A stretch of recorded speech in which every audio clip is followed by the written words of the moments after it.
Salutations! Welcome to Pod Mortem. I'm Travis Hunter, joined as always by my co-host, my sister, and my brother-in-law. Hi, I'm Reneé Hunter Vasquez. Hi, I'm John Paul Vasquez. This week, we're broadcasting live from CLSY Beacon Radio, discussing the 2008 psychological horror film, Pontypool.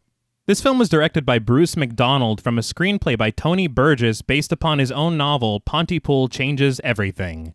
With a small main cast and unique ideas, Pontypool offers a refreshing take on the zombie subgenre, crafting an experience unlike anything you've ever seen before. Though it had an incredibly limited release, Pontypool was well received by critics and has since achieved cult status. This film was recommended to us by friends of the show, Justice Bernat, Phil Marzano, Sandra Escalera, and our friends over at Girl That's Scary, Jazz and Kat. Thank you all for your continued support as well as this suggestion. So, Pontypool, what were your first impressions on the film?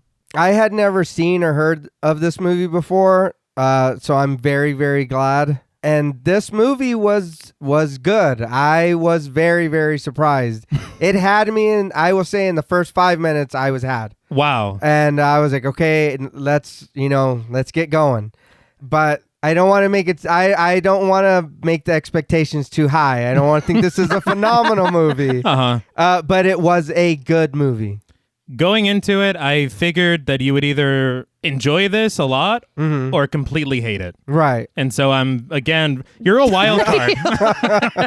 I was very glad to hear that you enjoyed it. Well, good. I thought it was super unique. I'd never seen it before either, and I had never heard of it until people started asking for it. And the people that were asking for it, I'm like, this has to be good. Yeah. Like, this movie has to be good. And I enjoyed it. I was confused a lot of the time, yeah. But I kind of like that, not knowing what the hell's going on or what's about to happen, or I really enjoyed it. I feel like it's a damn ride. The vast majority of it takes place in one location, which I always appreciate.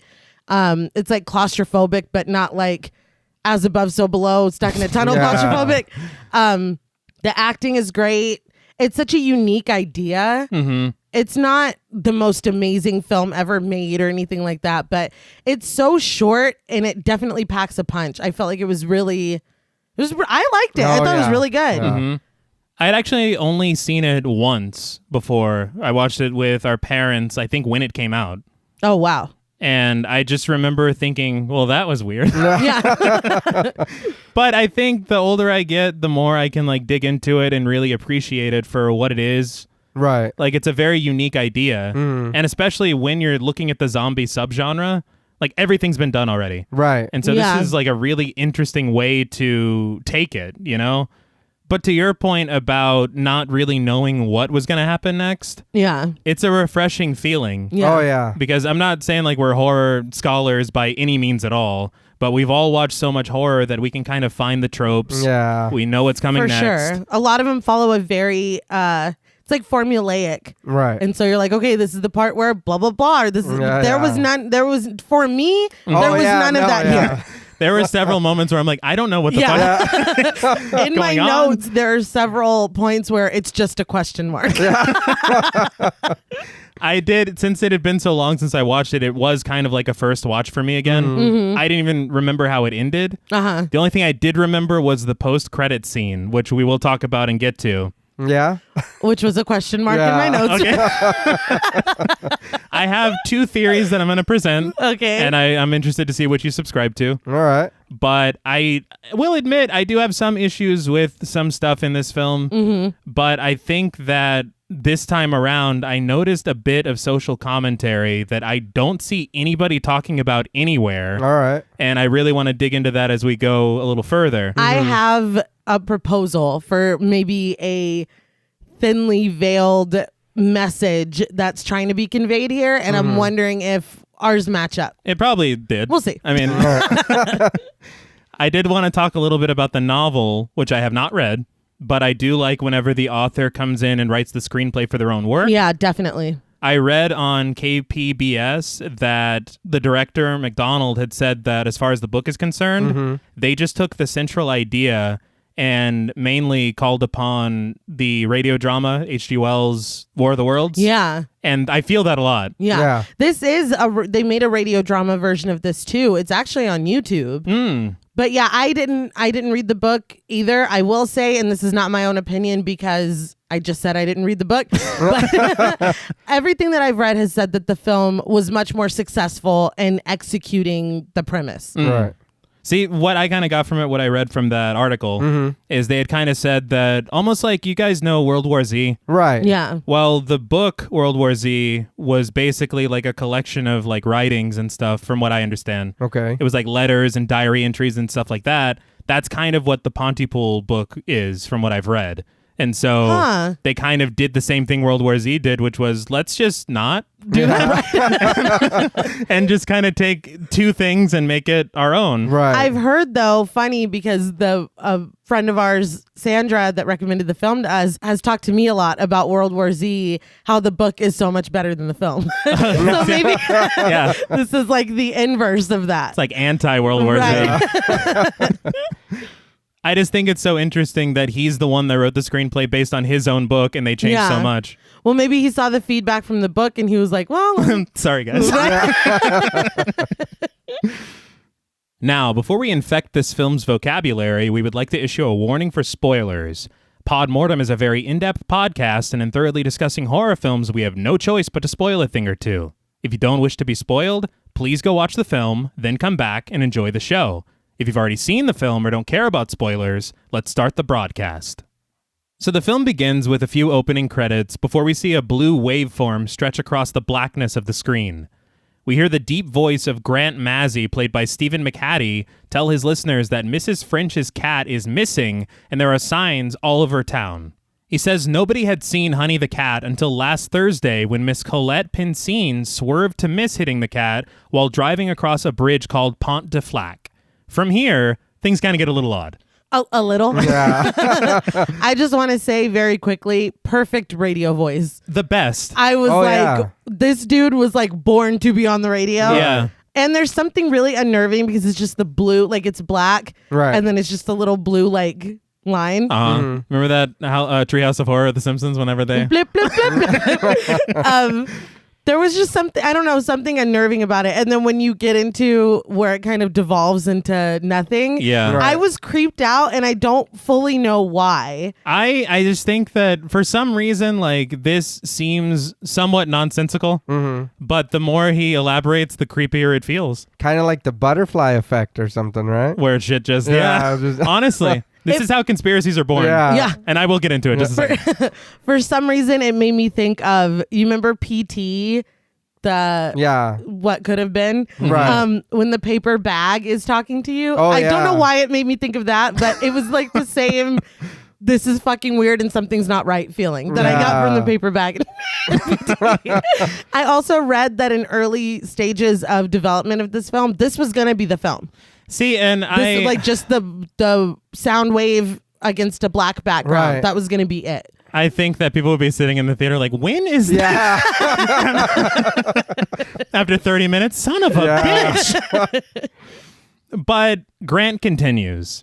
He says Colette sounds like culotte, which means panty in French, and piscine means pool, so panty pool. Flac also means pool in French, so pont de pool. Pontypool drives over the Pontypool to avoid Mrs. French's cat that's been missing in Pontypool. He asks, what does it mean? A circle then opens up in the waveform, and we slowly get the title Pontypool, the first letters spelling typo, as the waveform turns to snowfall. This is when he says that Norman Mailer, the writer, had a theory about coincidences and how when something big happens, small things somehow appear related. So in his estimation, something big is about to happen, but really, something is always about to happen. It's frightening. It's true. It's frightening because it's true. And it's like, I think this opening from Jump, I'm like, this is going to be very interesting. Right. But it's also going to be pretty confusing. And strange. Yes, you can already tell. Yeah. Because I'm like, your panties? What? Like, what? Yeah. What is he talking about? This is pervert talking about. But we then cut to Grant on the phone in his car, driving through the snowstorm. Now, this is when I recognize him. I'm like, dude, you're fucking Hollis Mason from Watchmen. Watchmen, yeah. He's the original Night Owl. Right. Just pretty Badass, yeah. But he's arguing on the phone with his agent, a guy called Rick, before unceremoniously firing him and hanging up on him. He throws his phone to the floor, saying that they're both in the same boat now. And you're like, oh, shit, there's history. Yeah. But we hear a broadcast of obituaries coming from the radio as his phone rings on the floor of the car. Grant pulls over and reaches for it, but gets jump scared by a woman's hand pounding on the passenger side window. Spooky woman, played by Laura Norton, mutters something at him, and he rolls down the window and calls out to her as she backs away, just disappearing into the snow and darkness. See, here, by this point, I was like, all right, I want to see what's happening. You're already in. Yeah, because if you're not willing to, like, hey, let me in, something's wrong, and you just wander off, you feel safer out there? Nah, I got to get out of here. Yeah, the way she was moving was really weird, too. And I'm like, I don't know if she's wanting help, but I'm sorry, dude. Yeah, like, I gotta go. I'll call somebody to come check. I'm fucking gone. Like, I'm a ghost. It's like, well, I'm going to drive into town and say, good fucking bye. I saw a lady on the road back there. Yeah. I'll Several send help. miles. Yeah. I think we're like in the Mouth of Madness where he's like, we'll let them know when we get down. But we got to go. yeah. I think it's the look in her eyes as well. Yeah. And the fact that, okay, so she's muttering something and he can't hear because the window's up. Yeah. He rolls down the window and he still can't understand what the fuck she's saying. Yeah. It's eerie. It is. And it's just like this, I don't want to say mundane because I would be fucking scared if it happened in real life, but like it's somebody knocking on his window and then kind of walking away. But the way that they frame it, it's like she's almost like a harbinger. Mm-hmm. Like you said, something is about to happen. And the snow. Oh, yeah. It just adds to it somehow. I don't know where you're getting mundane from, man. Yeah, never mind. That doesn't happen to you. I think if this happened to me, I'd be on my deathbed and be like, and there was a lady. That was 60 years ago, Grandpa. Just give her the sponge cake from your bosom. You'll be Yeah, like, there you go. And as I turn to eat it.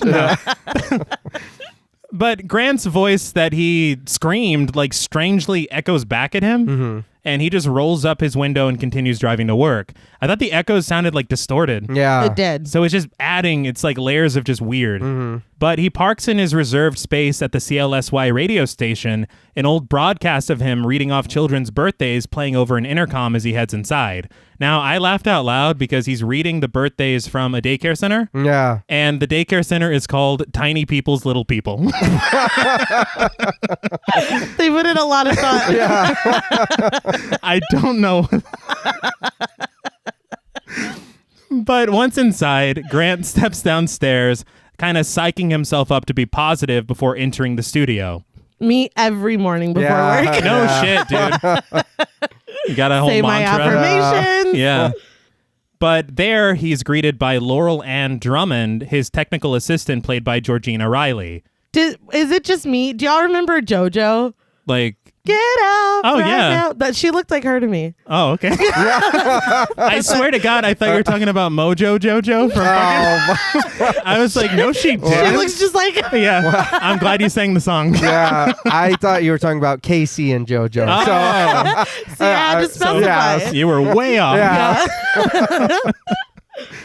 But Laurel Ann says that she dug his piece this morning about coincidences, and Grant tells her that it takes a girl with big feet to dig Norman Mailer. I do not know what that means. Yeah. I don't know. I Googled it because I was trying to figure out, and I got some very interesting search results. Oh, wow. Sure, that was for the movie. Sure. Yeah, moving on. So I feel like he's got a cool voice, so he can get away with it. Like, Yeah, he does. if a normal person said that, I'd be like, what the fuck is that supposed to mean? and he called him Old Norm. I was Yeah. like, this is just a badass. You're just cool. But he asks if she got him the good stuff, and she motions to a drawer under the desk where he retrieves a bottle of liquor. I thought it was some icky sticky. I was like, ah. Well, the way he was talking earlier, Yeah. I'm like, Yeah. Grant, what you be doing? I mean, on air? Yeah. But he then asks her to look up info about 911 calls, how many are made, how many of them are hang-ups, etc. He thanks her and then heads into the booth, sitting down in front of his mic. He holds up an envelope and gestures to Laurel Ann through the window. We don't know what it is yet, but we'll know later. But we then get shots of his desk, which include a fish tank and a little figure of one of the Ramones. I think it's Joey. I don't know the Ramones. But he pops open the bottle, pouring some into his coffee as the advertisements end, and he hears his lead-in. He pops on his headphones, and Laurel Ann turns up the mixer. He begins the broadcast with that goddamn fantastic radio voice. Mm-hmm. He introduces himself, saying that he takes no prisoners, but he does take a sip of coffee. I thought that he kind of sounded like Johnny Cash on that episode of The Simpsons, where he's the coyote. Oh, wow, really? Yeah. I was like, that's the mindset that I had. I was like... Fucking cool as shit. Yeah. The epitome of cool. That's not at all where I went. Oh, okay. He does have a really good radio voice, but later on, he kind of sounds like Norman Osborn. Oh, so like... I was like, calm down, dude. The Green Goblin? Yeah. It's like Willem Dafoe. Well, hold on. He's got Green a good Goblin voice too, though. He does. He does, but well, he gets Specifically as really the villain. pissed in them. Oh, he does. Only when he was playing the Green only when he's mad. What I love is when he's mad in the mirror at himself. Yeah. Same though. Yeah. Relatable content. Every single morning. But Grant tells his listeners to take a look outside, calling it today's top story. He then recounts the strange experience he had on his way to work this morning, and we see flashes of the woman at his car window. He says a little later he'll have audience participation to answer the question, when do you call 911? I feel like that's a really good conversation starter, though. It made me laugh because I'm like, he was going to go to the studio. He's like, I got nothing this morning, guys. Thanks, lady. Yeah. No. Thanks for accosting me. But just then, Sydney Breyer, his producer played by Lisa Howell, arrives and sits down in front of a microphone next to Laurel Ann. Now, very interesting thing that I found out, Stephen McHattie, the actor who plays Grant Mazzy, and Lisa Howell, the actor who plays Sydney Breyer, they're married in real life. Oh, shit. Yeah, I thought that was really cool. I don't know why I love that I shit. do too. Oh, yeah. And like they have a good chemistry. Yeah. I was So- gonna say, it's got to be easier. Oh, yeah. You know For what I sure, mean? yeah. I mean, will you guys do a show together? Yeah. Yeah. You're like, it's all right. Yeah. It's fine. Well, yeah, but the cameras and the acting, you know what I mean? That's a lot. And I mean, I will say, obviously no spoiler alert, but they go through a lot of changes in this film. Yeah.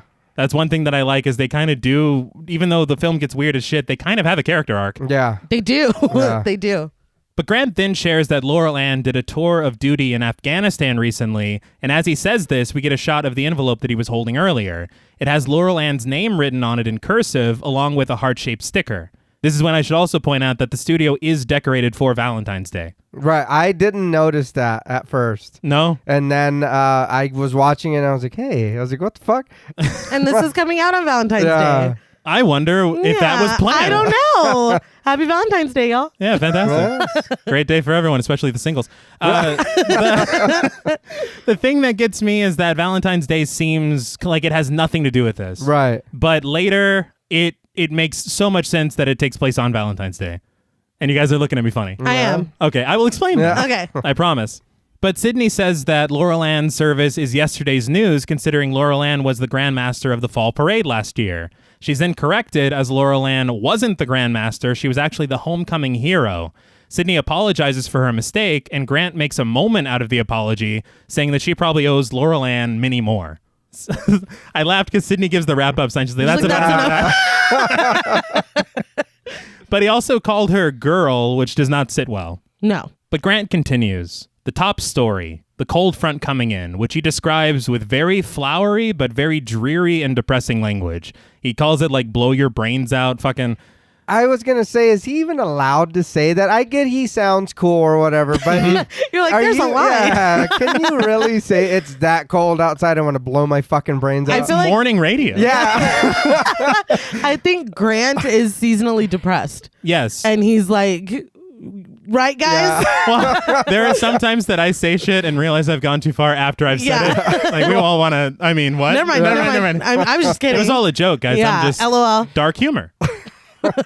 But Sydney looks even more annoyed as he continues making a joke about greenhouse gases, but then he cuts to Ken Loney, the weatherman in a chopper played by Rick Roberts. We hear helicopter blades in the background as they chat about the weather, Grant kind of antagonizing him a little bit. Mm-hmm. It seemed like he was facetiously asking if he's safe in the chopper. Yeah. He says that he wouldn't want to be up there in a storm and all this stuff, but what we learn later, it's kind of conflicting. Right. Yeah, it is. But Sydney speaks into his earpiece, telling him to lay off Kin and to also never call her girl on the air again. Laurel Ann defends Grant with a laugh, saying that she thinks that he's genuinely concerned about Kin. Kin then signs off, and Grant shifts to breaking news out of Caesarea. I like the Little news beat thing. Yes. And then even has like a little monkey toy. Yeah. Get the drum roll for dramatic effect. But he shares that out of Ontario, the police have busted a suburban grow operation. They cut to a soundbite of Constable Howard Ng describing the growing trend of these operations in suburban neighborhoods. Off mic, Grant teases Sydney, asking if she smokes pot. She says she does, but tells him not to make any global warming jokes on the air. He says he was quoting the Bible, and she chuckles. I was like, I don't remember that. Yeah. No. But she reminds him that they're broadcasting from a church, not a dungeon. I didn't quite get that either. Yeah. I think she's like, lighten up, dude. Yeah. Like, this is morning radio. Was he like, are- she's like, you're being a monster.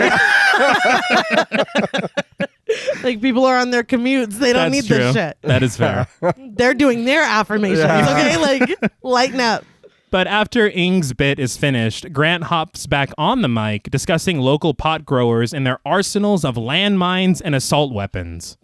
It's like, what the fuck? Yeah. Can you just not? Yeah, I was like, dude, you're becoming a problem. You're pushing it. Yeah. At this point, this is when I was like, because the phone call at the beginning. Right. So he was fired and had to come here. Yeah. That's what I'm taking. And Yeah, so that's what I got. He's the new guy, which makes the dynamic a little interesting to me because Laurel Ann and Sydney have worked together, but Laurel Ann's still like, no, I want to hear what this guy has to say. Like, Now, I think that thing, from what I understand, it seems like Grant might have been kind of famous. Right. And so him coming to Pontypool is a huge it's deal. like, oh shit. Yeah, that's what I got. Like for Yeah. Pontypool. Pontypool. So, I mean, I get why. And if I was like 22 years old or something and a fucking celebrity is working with me, it's like, just no, let him speak. But Sydney does tell him to chill, and he just keeps going. He sets up a nightmare scenario of a child accidentally throwing a baseball through one of their windows and triggering a death squad. What are you doing? Yeah. So he's fucking on one today. He's like, we're going to get that kid. It seems like a lot. But Sydney tries to reel him in, telling him no one cares. And he's like, oh, no one cares? Well, I think they do. And this is when he reminds his listeners that he takes no prisoners. And since he won't pivot to school closures, Sydney just outright cuts him off, sending it over to a recorded program. Well, kids need to know if they're going to school. Yeah, like, It's like, you can do your little rant, but can we do this? the kids are like, yeah, no baseball's got it, but am I going to school today? Is the bus coming or not? But Grant is furious, and Sydney admonishes him, allowing us to learn that this whole take no prisoners shtick actually got him fired from a larger market. He defends himself, saying that he was just trying to build a relationship with his listeners, but Sydney reminds him that they're a small town and need to stick to local news, weather, all that standard kind of boring jazz, honestly. Yeah.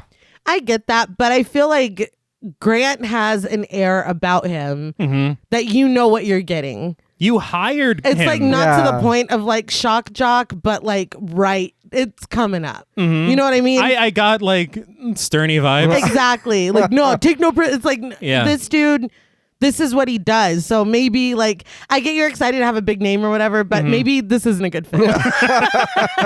We need to reevaluate Yeah. this. But Grant says that he's trying to piss people off because a pissed off listener doesn't change the station. Then that pissed off listener calls another pissed off listener, and that cycle continues until you build a loyal audience.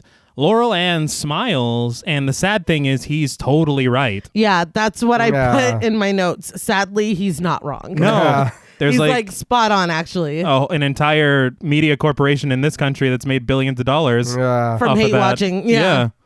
But Sydney tells him that that's great and all, but small towns don't go for that shit. And if he continues on with that persona, he's going to alienate and embarrass himself, and everyone's just going to think he's a dick, which is also true.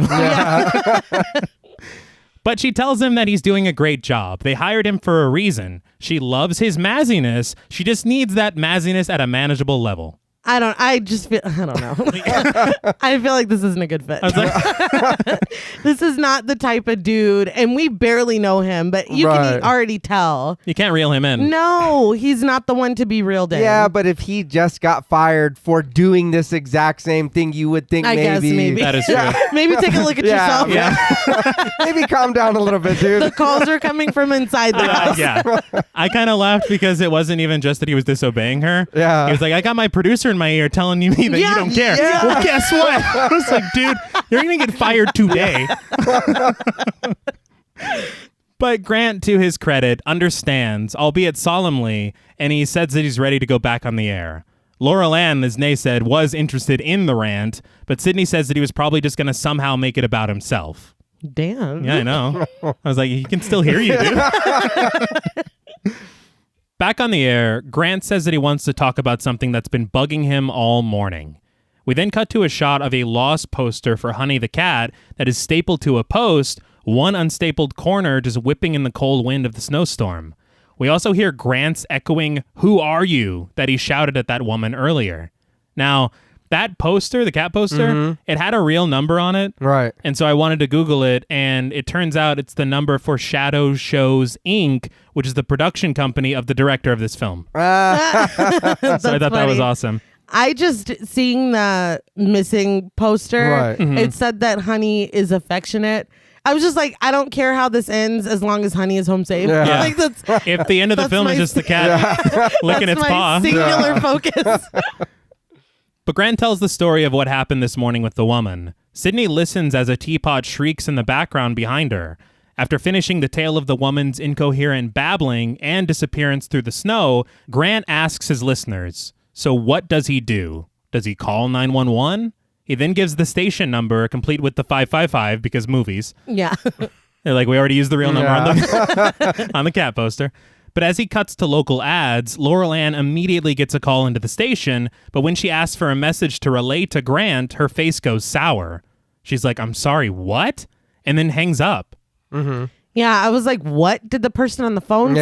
Yeah. Also, as Grant is talking and Sydney's making her tea or whatever, there's some really, really great piano playing here. Yes. Like, I was like, the music is fucking killing it. Was I the only one getting like Silent Hill vibes? No. yeah. Okay. All right. The second time I watched it, I rewatched it. Yeah. And I was like, this is... Yeah, it was Yeah. really fucking good. But Sydney asks her if Mrs. Tripp has called in yet and finds out that she hasn't, which is weird because apparently she never misses a day. So again, weird shit piling up. Right. She also asks where a guy called Roger is because it's almost 10 a.m. I'm assuming he's another employee, Right. but we never hear or see... No. I assumed he was like a regular caller. Oh, like Mrs. Tripp. Yeah. Oh, all right. I thought it was too like another person supposed to be there. Yeah. I mean, who knows? Because it's just them two. And it's Yeah, like, doing the fucking whole yeah, thing. it's Yeah. a radio station. But we learned there's a desk upstairs that looked like it's reception, but nobody ever is Yeah. there. But Sydney opens up a Valentine's Day card from Grant, handing it off to Laurel Ann. But as she leaves to go call Mrs. Tripp, she tells Laurel Ann that something is coming through on the radio. Laurel Ann listens in as a woman says there's a code 48 at the fish hut and there are weapons present. Sydney learns from Laurel Ann that a code 48 is a hostage situation. There's nothing on the wire yet, so Sydney says to hold off and to not feed it to Grant yet. Yeah. Of course. Laurel Ann's like, duh, whoops. Yeah, but you're just being a dick now, dude. You, Yeah, well, you knew better. She was literally typing while Sydney was when she talking. you knew better than to do that shit. She did. Don't what? I'm Yeah. sorry, I didn't hear you. You've worked here long enough Yeah. to know. But we see him eyeing the screen at this tasty treat of a story that Laurel Ann obviously fucking sent in. But some guy called Gord calls in, suggesting a number that's not for total emergencies, a 912 number, and he says that it really might catch on.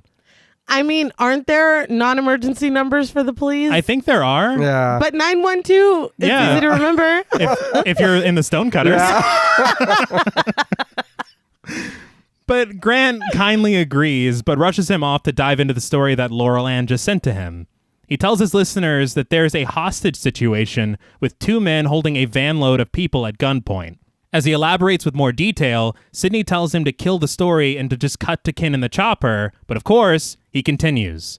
But after halfway admonishing him and telling him to end the segment, she then jokes that since it's the end of ice fishing season, that might be what caused the hostage situation, and he immediately uses that as speculation on the broadcast. Yeah. Sydney, I'm confused.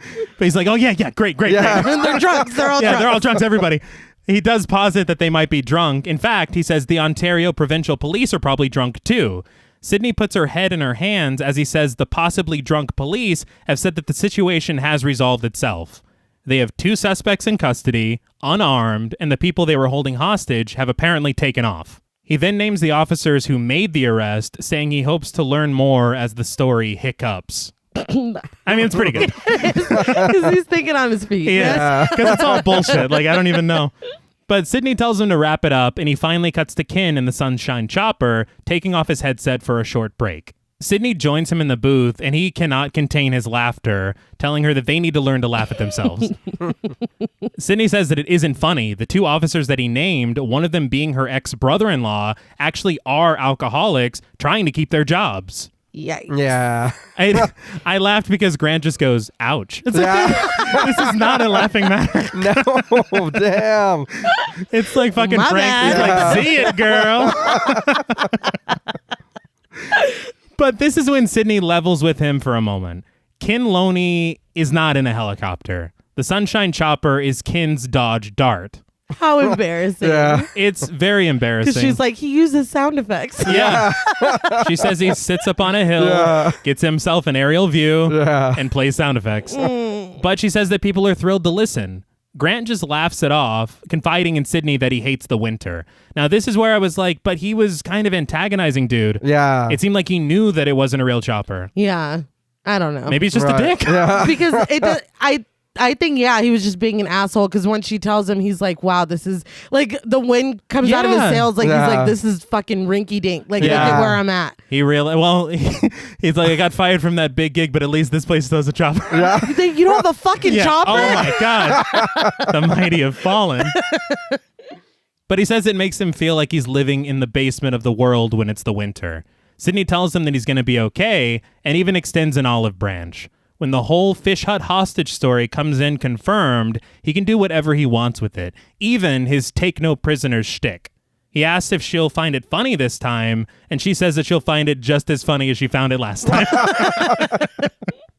But I thought this was a nice, like, human moment. Yeah. Because you got the, like, larger-than-life shock jock sharing his feelings. Yeah. And then you got the stick-in-the-mud producer that's allowing him to have a little fun. Right. I feel like she felt that she humbled him. Yes. Yeah. And so she's like, okay, if you want to, do your thing, whatever. Like, because he really looked very upset about the chopper not being real. Chopper, man? But we then cut to a shot of 4 clocks, all labeled with different town names, showing the exact same time, 9:30 a.m. Usually multiple clocks are for time zones. Like, look, Pontypool's small, all right? But Grant pours himself another drink as the on-air light comes on. I mean, there's nothing wrong with having a drink, a mimosa or whatever. But that's why... You mean in the morning? Yeah. Yeah. You keep drinking. That's why you're mad, dude. Plot twist. Yeah, this is like maybe one, take the edge off, kind of whatever. But you don't need to keep going, dude. And it's funny because he's like, I bet the fishermen are alcoholics and the cops too. Glug, glug, glug. Fucking 2 shots Sandra of Lee. vodka. But Sydney tells Laurel Ann that she talked to Constable Roseland, one of the cops that Grant named, and he wants them to drop the story that they're covering. She says something happened this morning and it's put them all into a state, but she's sure it's probably nothing, maybe even just a hoax. But she says they're going to brighten up the day with the Lawrence of Arabia cast coming in later. She then gets a call from Kin, scribbling down a note for Laurel Ann to take into Grant. She says to just can the segment that he's on now because there's a big breaking news story coming in. The news music plays in the background as Grant cuts in. It's so great. And he tells his listeners that it appears an unruly crowd has gathered outside the offices of Dr. John Mendez in protest. Mendez recently was under investigation for writing unnecessary prescriptions. He then brings in Ken, reluctantly saying that he's broadcasting live from the Sunshine Chopper. He's like, do I still gotta fucking... He did not want to say that. No, but you could tell Sydney appreciated it. But Ken says that there are hundreds of people outside the building trying to break in, but then suddenly, after a crashing noise, he says there's been an outward explosion from the building. He says people have been killed down there and are currently being trampled. When asked, Ken says there are no police trying to restore order, but out of nowhere, he says a convoy of military vehicles have appeared on the scene, along with a chopper that is at his too. Yeah. He's also in the air. Yeah. But he says that he has to leave, but the road is blocked. I was like, I thought you were in the fucking air. The air road. Then he said, like, I got to back up. Yeah. It's like, I don't know choppers that are... Like, stick to the script. Yeah. But Grant tells him to stay safe, but Ken's like, there are a lot of fatalities down there. They then lose Ken. That was unsettling. Yeah. Yes. He said they're like 3 miles away from his ass. I was like, Yeah. oh, no. It came out of nowhere. Yeah. But realizing all of this is unconfirmed so far, they have to tread lightly with their continued coverage. Like JP said, we learned that the riot has taken place 5 kilometers away from the studio. That's about 3 miles, America. Yeah. Because we're like the only fucking country that won't get with the program. Unfortunately. Yeah. And it's funny to me because so far it's been like little like bits of weirdness. Right. But this is just something that cannot be ignored. Oh, no, yeah. Yeah. This is not mundane. It is not mundane. But Grant recaps the story, and on Sydney's direction, sends it to a recording of Ken's account of the events after a quote from Roland Barthes describing trauma as a news photo without a caption. I hope I said that French name correctly. Yeah. It might have been Roland Barthes. I took German.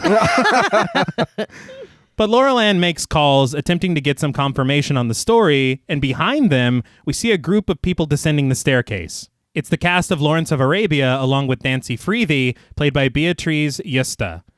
The guy that's playing Lawrence is actually played by Tony Burgess, who's the writer of the film. I thought that was very funny. He's like, I'm going to be in this. Yes.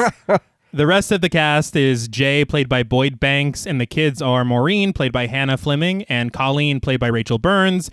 Yes, most of them are in brownface. I was like, when are we gonna talk about this? I was gonna say, did we need to paint the faces? No, we did not. Like you could have done that just in costume, or Yeah. You didn't need it. You didn't need to do that. Yeah, it was really bad. What is this recurring theme? That's the This is second the film second one in as many weeks or in 3 weeks. that I've led. Yes. Right. Because even the kids were like that. Yeah. No, it was like, bad. Oh man, It was bad. And it gets even weirder later because I think that Jay is supposed to be... We'll talk. Yeah, Okay. all right. I don't like it. Okay. But Grant pops out of the booth asking if they've heard anything from Ken, and they haven't. Sydney says that they're going to work their sources to find something concrete to put on the air, but in the meantime, she wants him to interview the cast of Lawrence of Arabia. He's like, are you fucking kidding me? Yeah. That would piss me off. The story that we were just telling, Ken was on the air. Yeah. He was cut off, and it's like, now, guys. It's like, no, you can't. There is no transition to get to these fucking idiots in blackface. These fucking racist children. I just don't read the room, Sydney. Yeah. That's all I'm saying. She says they're going to be interviewed and sing a song, and she just asks him to do his job. People get bumped all the time. Yeah. Y'all have been bumped. I'm I'm sorry. sorry. I've heard famous people getting bumped in Yes. shows. We can bump this fucking racist cast. But Grant's furious, saying this isn't what the audience wants to hear right now. She pacifies him, saying that they're going to dig up a story during the interview, and incensed, he invites the cast into his booth. While the cast sings, Grant's phone rings. It's his old, fired agent, Rick. He holds the phone up ironically to the singing cast so Rick can hear how far Grant's career has fallen. He's like, you see what they're doing? Sydney and Laurel Ann scramble for info, trying to get something from eyewitnesses on the ground. As the song comes to an end, and after some very offensive stuff from Grant and Jay, Grant says fuck you to Rick, hangs up, and goes back on the air. So he literally called dude Osama. Yeah. And this is Lawrence of Arabia, but he's dressed in military like fatigue garb. He's got that fake beard on. He's got brown face, and he fires a fake machine gun. I don't know what the fuck is going on. My note is, what is this fucking bit? Yeah. Because it didn't hit. No, it's not It working. did not land. What in that. the stealing oils from other countries is going on here? Really? What the fuck? I was like, what are you? What in the unnecessary war is happening here? What in the lying about WMDs? I was like, what the fuck? I was like, really, dude? I was like, oh man. I think the thing in this, to me, this segment is a big hit for the film for me. Because I don't know, I don't understand how it fits into anything. I mean, you mean it Yeah. okay. No, I don't mean- this is a hit. I was No. like, D, what? I mean, this is a knock against the film. Yeah. And I think the thing is that I don't understand how it fits into the themes that they're trying to use. Yeah. Or if it's supposed to be a weird bit of comedy that just doesn't land. I think it's supposed. I would think that maybe it was supposed to be funny, like the juxtaposition of something is happening and it sounds like it's ramping up, but no, we got to do this stupid fucking thing because we're a small radio station and this is what the people want. Right. But it could have been a children's choir. It could have been fucking a comedy bit. It could have been anything. But it was this. That's what I don't I think it is supposed to be funny, but it's just not. That's not funny. It could have been like a fucking anything, a pie eating contest. I mean, so I just don't understand why they went here. Yeah. A pie eating contest. I don't know. I would have rather seen that. Yeah. I'd rather they had Blueface than fucking Yeah. No shit. this racist bullshit. I even listened to the director's commentary. Right. And they literally just kind of glossed over this part. I'm like, no, explain it. Yeah. Even if you're like, we fucked up. Yeah. We're sorry, We guys. shouldn't have done this. But no, and I know that in Lawrence of Arabia, they also use brown face. Right. That doesn't mean in 2008. No, don't do that. It just get the fact that was really not that long ago. And they're like, no, this is fine. Yeah. Lawrence of Arabia. It's okay. I'm so Just confused. Sit in the chair and let us put this on. It's like, No. just baffling. And I don't think there's a Lawrence of Arabia musical because the song that they sang in the credits is credited to Tony Burgess. So, he wrote it. Oh my God. and in all fairness, it sounds like he's fucking improving as he's singing. He starts scatting in one part. Like that part wasn't. It's weird. Very confusing. But after Grant goes back on the air, he introduces the cast and the song they just sang. Just then, Maureen, one of the kids, says that she can't remember how it ends. Grant's like, remember how what ends? Maureen says it just keeps starting over and over, and it's not called the Lawrence and the Table. And then she just keeps repeating the sound pra, pra, over and over. You can leave. Yeah. You sang a horrible song. right. You're incredibly offensive. She's like, is this lead paint? Good day to you. Yes. But Tony holds her, and Grant's like, okay. Yeah. I mean, what the fuck do you do? Yeah. Honestly. Yeah. This is how y'all roll in Pontypool? Yeah. God damn. Like, I'm getting the fuck out of here. I did think that, like, this is one of, again, a very eerie moment because the kid looks like it really hurts her to be this confused. Yeah. And you're like, what the fuck is happening? Right. But at this point, Laurel Ann gets a call from a guy called Steve Van Denzen on the line who says he's at the Mendez office. No word from Ken still, but Sydney says she's going to try to keep calling Constable Roseland. On break, and popping open his bottle again, Grant says that there's something weird going on with Maureen. But we watch the cast ascend the staircase behind Sydney and Laurel Ann, and Sydney tells Grant that he did great on the interview. As a reward, despite the lack of info on The Wire, they've got 10 eyewitnesses and they're going live with Steve Van Denzen. Grant is ready as fuck. And they kind of have a moment here. Oh, yeah. Yeah. Like, it feels like things are gelling, and I think that they might make love later. Like, there was something sexy about shit coming together. I don't know. I feel like it can't hurt that they already in real life bring their chemistry to the table. Yeah. For sure. Because you're kind of like, it's not in the way where it's like, oh, clearly this is the romantic lead. No, yeah. But you're like, what was that? Yeah. What was that? Because they were just at each other's throats. Yeah. And I'm like, this is Yeah. it's getting steamy in the studio, guys. It's Shit's Valentine's going Day. down. Yeah. It's in the air. They're inspired by the day. But Grant welcomes back the listeners, recounting the events so far. He then gets Steve on the line, but all we hear is static and him screaming, no, and get out. They promptly cut the line. It sounded bad. Yeah. I would say so. Grant stumbles, trying to avoid dead air as Sydney attempts to get more info on the phone. After a while, she says she feels like they're being fucked with. This is when Laurel Ann gets someone on the line, but asks them to slow down because she can't understand them. Grant shares that the perpetrators are also babbling nonsense, and they don't at this time know why. At 10:05 a.m., Grant reads from a paper saying despite not having an official version of the events, it's been reported that up to 75 people are dead and at least 150 are injured. 75. Yeah. Whatever is happening is escalating very quickly. Oh, yeah. In this small town. Yeah. It's like 8% the population. But Sydney then tells him that she has the Canadian Broadcast Corporation and CFRB on the line, but he introduces Constable Roseland, who is already on the phone. Roseland says this morning they answered a call to the Golden Dawn facility and found a large number of people inside trying to get into an elderly woman's room. That woman has since died from incidental injuries. Through Sydney's guidance, Grant finds out that the people were chanting things, mostly just repeating what the elderly woman was saying. Shit about Hitler and hurricanes. Sydney's like, that's enough of that. Yeah. Cut. Yeah, cut that. And this is when Grant just quickly ends the call. Yeah.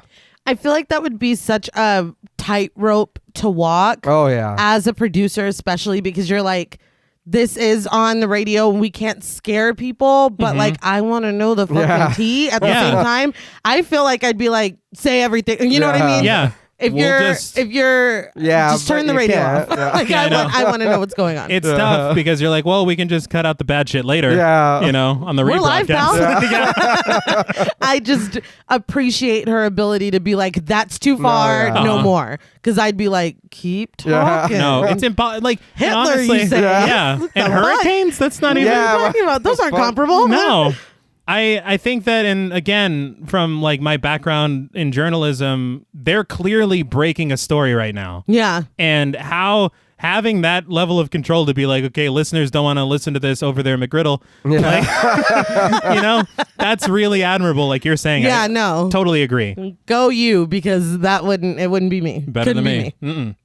But Grant then discusses what is being reported as a herd of people near the edge of the forest northwest of them, but between here and there in Phelpston, a couple and their children were trapped in their car underneath a mountain of people imitating windshield wipers. What the fuck? Like, that's not scary. Do you know that would be fucking terrifying? I'm saying if it's one person doing it, it's fine. Yeah. Can you imagine? Yeah. Dude, they said a mountain of people. Yeah. That's the scariest thing I've ever heard in my life. And they're not even doing anything. No. They're just standing there. This is a flash mob? Is that fucking James Corden? Jesus Christ. But Grant acknowledges a growing number of eyewitness accounts, but it is admitted that nothing is official. Laurel Ann then gets a phone call from BBC World. Big fucking deal. Yeah. BBC? Yeah. Jesus Christ. They're better than anything we've got. And Sydney immediately patches them through and puts Grant live on the air with Nigel Healing, played by Daniel Fathers. Even Grant is like stunned for a minute. Yeah, that was my note. I was like, say something, dude. Yeah, dude. He's like, dead air. But Nigel credits Grant in Pontypool, Ontario for breaking the story and asks if it's true that the French-Canadian soldiers have set up roadblocks keeping people from entering or leaving the area. He also asks if this has anything to do with Canada's history of separatist terrorist groups. Now, I was unaware of this history. Mm-hmm. Yeah. You know, I only know American domestic terrorism. Right. But this is at the point where I'm like, this is starting to feel like social commentary. Right. Okay, so is this the whole Lawrence of Arabia thing and Laurel Ann being an veteran? And yeah. So I'm starting to piece stuff together. I'll speak more on this later. Okay. There's a character that comes in and says a lot, and it kind of helps my theory. Okay, All then right. we did not have the same theory. Oh, okay. Yeah. That'll be interesting All then. right. All right.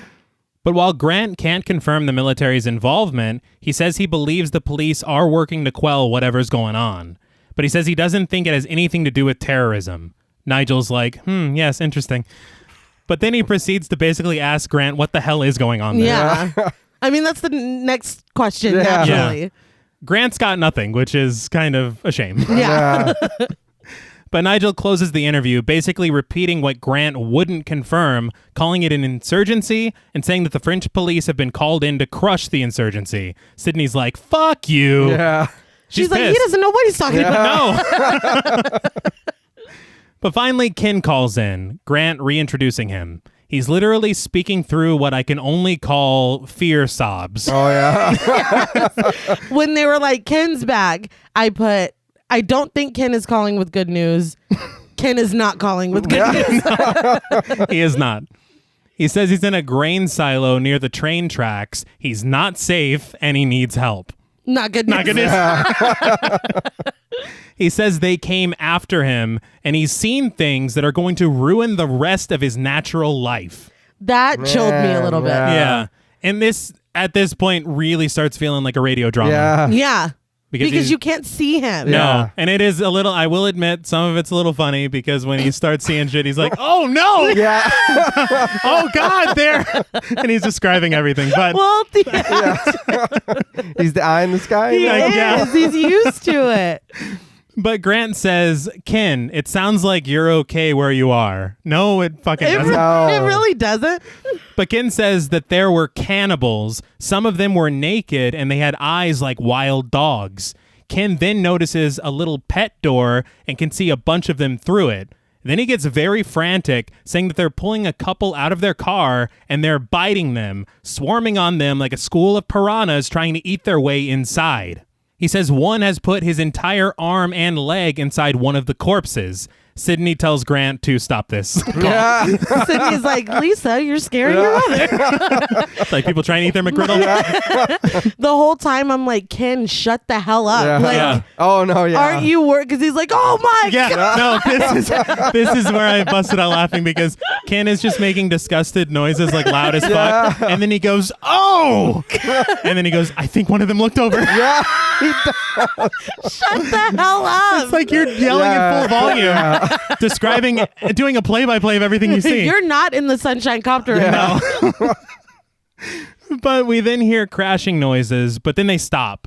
Ken catches his breath, saying that it was a teenage boy that they all know by name who crashed into the silo, but he had no hands. Sydney tries to rush off the air, but Grant continues.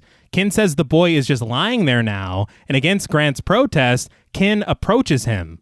He says it sounds like he's whispering something.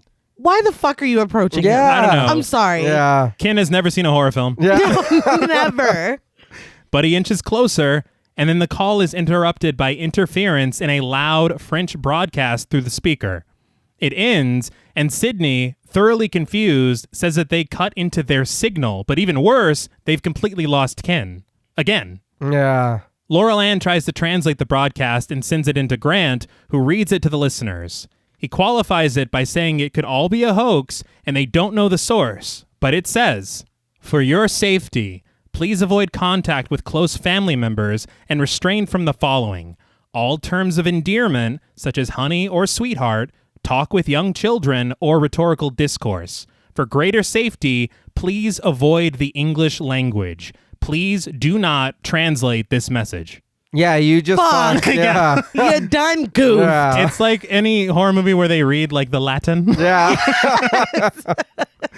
But this thing for me is where I was like, oh, fuck. Terms of endearment. Right. It's Valentine's Day. Oh, okay. That's why it's spreading so fast. I thought of Honey the Cat. That Yeah. too. Yeah. You literally got a cat named Honey, and they're like, Yeah. don't fucking say honey. I also thought that this kind of reminded me of, I don't know if you guys are aware of this, but after 9/11, there was kind of a rumor that some radio conglomerate sent a list of banned terms and banned songs to radio stations that they weren't allowed to play. Yeah. And I remember some of the stuff you're like, all right, I understand. But other stuff, it was like She's Not There by the Zombies. You're like, I don't understand how that could be related Yeah. to It's a good anything. song. That's a great song. One thing that did make me laugh about that list is it said Rage Against the Machine, all songs. Well, yeah. that tracks. But this is when I'm starting to feel like that it's kind of, I'm like, okay, I'm getting social commentary, maybe about like propaganda, Right. censorship, Okay. but I'll continue later. Okay. Yeah.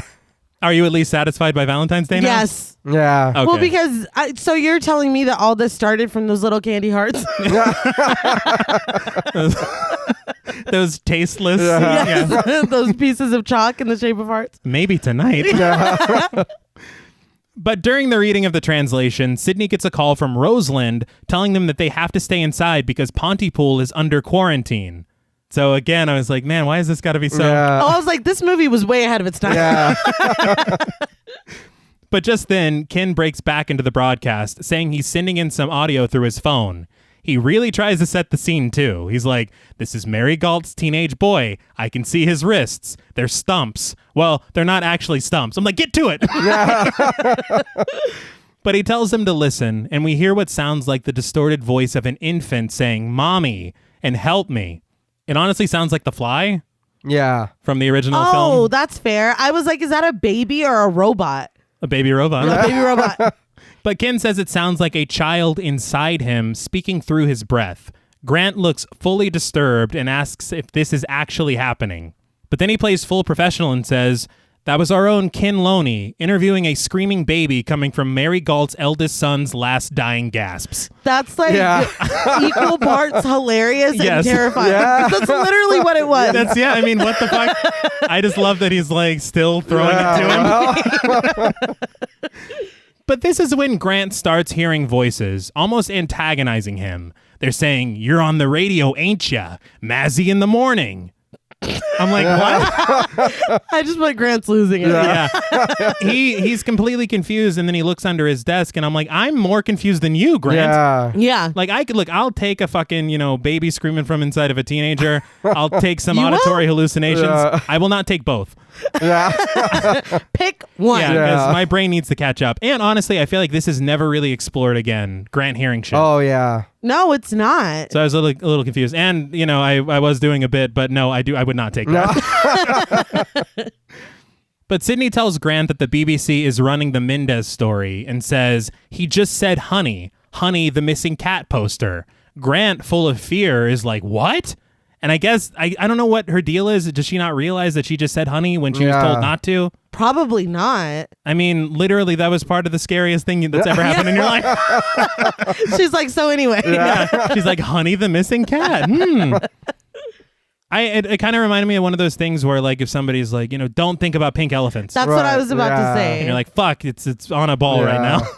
Or if somebody's like, you can't cuss, and it's like, you fucking got it. It's like when you know that you can't. You just immediately. Yeah. Do you often say, you fucking... No fucking problem, man.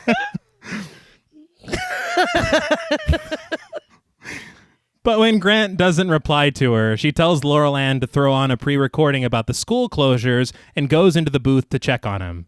He asks if she's finding this funny, but she says that this is not a joke. From her end, everything looks real. An argument explodes, and Grant apologizes to her, saying he's having a hard time believing it, thinking that someone's taking the piss, but Sydney reminds him of all the deaths that have already occurred.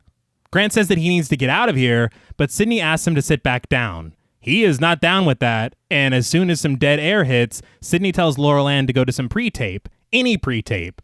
Laurel Ann foolishly puts in the tape about Honey the cat. God damn it. You're translating shit that shouldn't be translated. Yeah. She's like, I'll play the ad for the new Honey Biscuit From Loves. It's like, are you fucking kidding me? Laurel Ann, you're fired. From Sweetheart Chicken.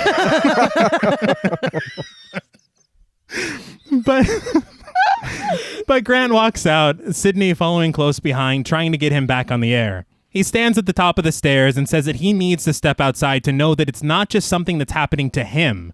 He feels like he's going crazy, then shouts, accusing Sydney of fucking with him, and then he shouts to Laurel Ann, warning her not to fuck with him. It's preemptive. He's freaking out, though. Yes. Like, Yeah, give he him a is. second, I will say that I appreciate him stepping outside. Yeah. Because I think I'd be feeling the same thing. I'm like, I haven't seen shit. Yeah. All I'm hearing is weird shit. Yeah, right. And you're the new guy. Exactly. Yeah. Is this a prank? I feel like Yeah. I would agree until the BBC called. Yeah, it's true. I don't think they're going to take the time to be like, yo, let's fuck with this Grant guy, man. Look, Ken can do a great accent.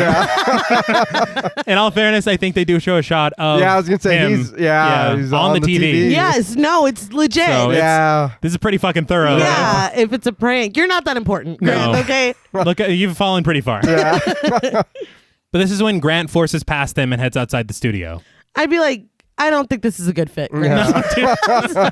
I really tried to make it work. But- This isn't going to work. Can I say, though, I don't know how long he's been working at this station. Right. He arrived with pre-tape of his own voice, so it's not even his first day. Yeah. He did, and there's already signs for him up around the radio station. It's like Mazzy in the morning. Yeah. Like, it's confusing because it seems like he's new, but he's been here for at least a little while. Right. But he was fighting with the dude on the phone this morning. Uh-huh. I don't know. Yeah. He's always been the shock jock.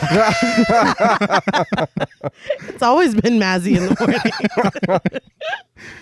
But the women follow him out and up another set of stairs, pleading with him not to go. Against their protest, he heads right into the blizzard. Snow whipping at him, he says it's nothing but a cold, cold day. But when Laurel Ann sees something, she pulls him back inside and shuts the door. We suddenly hear several people outside the door repeating Sydney's last pleas to keep Grant inside and on the air.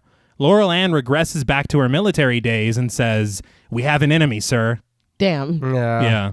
That's a lot, honestly, to Yeah. unpack. Uh-huh. That's heavy. Would you like to unpack it now? or- No, I would not. Okay. I'm just like, maybe it's like triggering like maybe PTSD or stuff that she Right. like that. If your mind is going into that mode, Yeah. something is incredibly wrong. And you know that they obviously are moving at quick speeds. Yeah. Right. Because she sees him in the distance, and the second she closes the door, they're like, "Hey, get on the air, Mazzy." Well, he let him. I know he needed to get out, but he didn't really need to like go out there like Not that. completely. No, Yeah. he didn't. Leave Just- the booth. Just like open, crack the door, look around. Yeah. Like, all right. Everything's fine. Yeah. Everything's pizza. But Sydney recognizes her own words coming out of the mouths of these strangers and asks what the hell is going on. Grant calms her down, telling her that he's scared too. He notices her finger has been cut and sends Laurel Ann to get the first aid kit.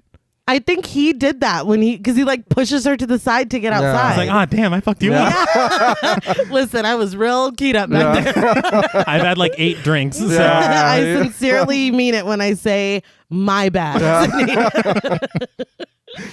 But he asks Sydney where her kids are and finds out that they're over 100 kilometers away and tells her that they're safe. It's about 60 miles, America. He says he'll go back on the radio and asks what's up next, focusing her on the work. She tells him it's the obits, and since they don't have a pre-tape, he'll do it live. In a very neat sequence. I like this a lot. I thought it was Yeah. the visuals were Yeah. very fucking cool. I liked it a lot too. We see shots of each of the recently departed in black and white video clips, almost like family portraits from the Dust Bowl era. Or I guess like those old news clips they used to play at the movies Yeah. in the 1920s. Right. But Grant tells of a woman who was killed by her husband before he was killed by their grandchildren before they killed each other. He then tells of a woman who was killed by her husband, who himself survived long enough to kill a couple and their 2 young children before losing his life in an accident. A man was killed by his wife, who then killed her mother before killing several others, who between them killed even more, mostly from the Drummond family. The surviving Drummonds were then taken out by a bus driven by a woman who, of course, is now dead, survived by her husband, who is now dead too. Jesus That's a fucking lot of Christ. people. Yes. I took notice of this, that they said the Drummonds because it's Laurel Ann Drummond. Oh shit, you're right. And she is listening to the broadcast, but there's never a reaction about Yeah. this. I thought that was very weird. Huh. Yeah. Isn't that weird? Yeah, it is. And I think my thing, I love this sequence a lot, but I do want to know who's keeping track of who killed who. I had the same. I was like, who's feeding them this? Who's got the tally? It's like a video game. You go to the menu and you're like, oh, wow. Yeah. Yeah. Their KD I was ratio busy. is fucking crazy. But as Grant continues the ever-expanding In Memoriam segment, Laurel Ann bandages Sydney's hand. Sydney realizes that she left her phone in the sound booth and wants to call her kids. She says her ex always has his phone off, seemingly on purpose. Laurel Ann calls him a dick, which, yeah. Yeah. Sydney asks if anything like this has ever happened to her, especially when she was in Afghanistan, and she says, "No, sir. I believe this situation I brought back in my head." Sydney's like, what? What? Yeah. Laurel Ann says that she doesn't know, but she's going to go check and see if Mr. Mazzy is missing. She then keeps repeating, missing, missing. She says he's missing because he's not here. Then Sydney tells her, honey, he's in the sound booth. Yeah. It's like, man, I don't know. Sydney, we all phone it in at work sometimes, okay? This bitch is not paying any attention Not at all. to anything that's being said. She's like, hey, you want some of this honey biscuit from Sweetheart's Chicken? But a tea kettle whistles in the background as Laurel Ann seems very confused, but pretends she's all right and excuses herself. I was like, oh shit. Yeah. As soon as she started her mouth falling down the stairs, I'm like, fuck. So right now I'm like, so are brainwaves getting, you know what I mean? I was like, what's happening here? Just too many questions, a lot of shit that is yet to be explained. Right. And when you see things start to take hold, it's eerie because you don't really know what it means yet. Right. Yeah. But Sydney takes the kettle from the stove, but then she still hears a high-pitched noise continuing. She rounds the corner to find Laurel Ann with her head tilted, mimicking the sound of the tea kettle. This was actually horrifying to me. Yes, it is. Just the way that her head's just cocked. Yeah. But before she can even react, she sees a man crawling through a window that for some reason is wide open. Snow pours in as he reaches the floor, and we learn that he is Dr. John Mendez, played by Grant Alanak. Get out right now. I'm like, y'all have a fucking window open. Yeah. A. And B, you're literally the last person I want to see fucking crawling in here. Yeah, weren't they just trying to whip your ass, dude? Your fucking practice just exploded. Uh-huh. Oh, yeah. The first that we're hearing that anything is wrong, it started with you. Yeah. Get the fuck out. Like, I'm sorry. She kind of accepts him coming in not as harshly as I am. Yeah, no. They're, I don't know, they're Canadian. They're very nice people. Very polite. I understand they already have a lot going on, but Yeah. come on, man. But Mendez apologizes to Sydney and says that he's been through hell, crawling through town on his hands and knees, and this is when he notices Laurel Ann. Mm-hmm. He tells Sydney not to say anything, but of course, she doesn't listen. Yeah. Where, man? She says Laurel Ann just started doing this. Mendez is like, I'm a doctor. We need to go. Yeah. I understand that you're a doctor, but I don't know pull and rank right now. Yeah.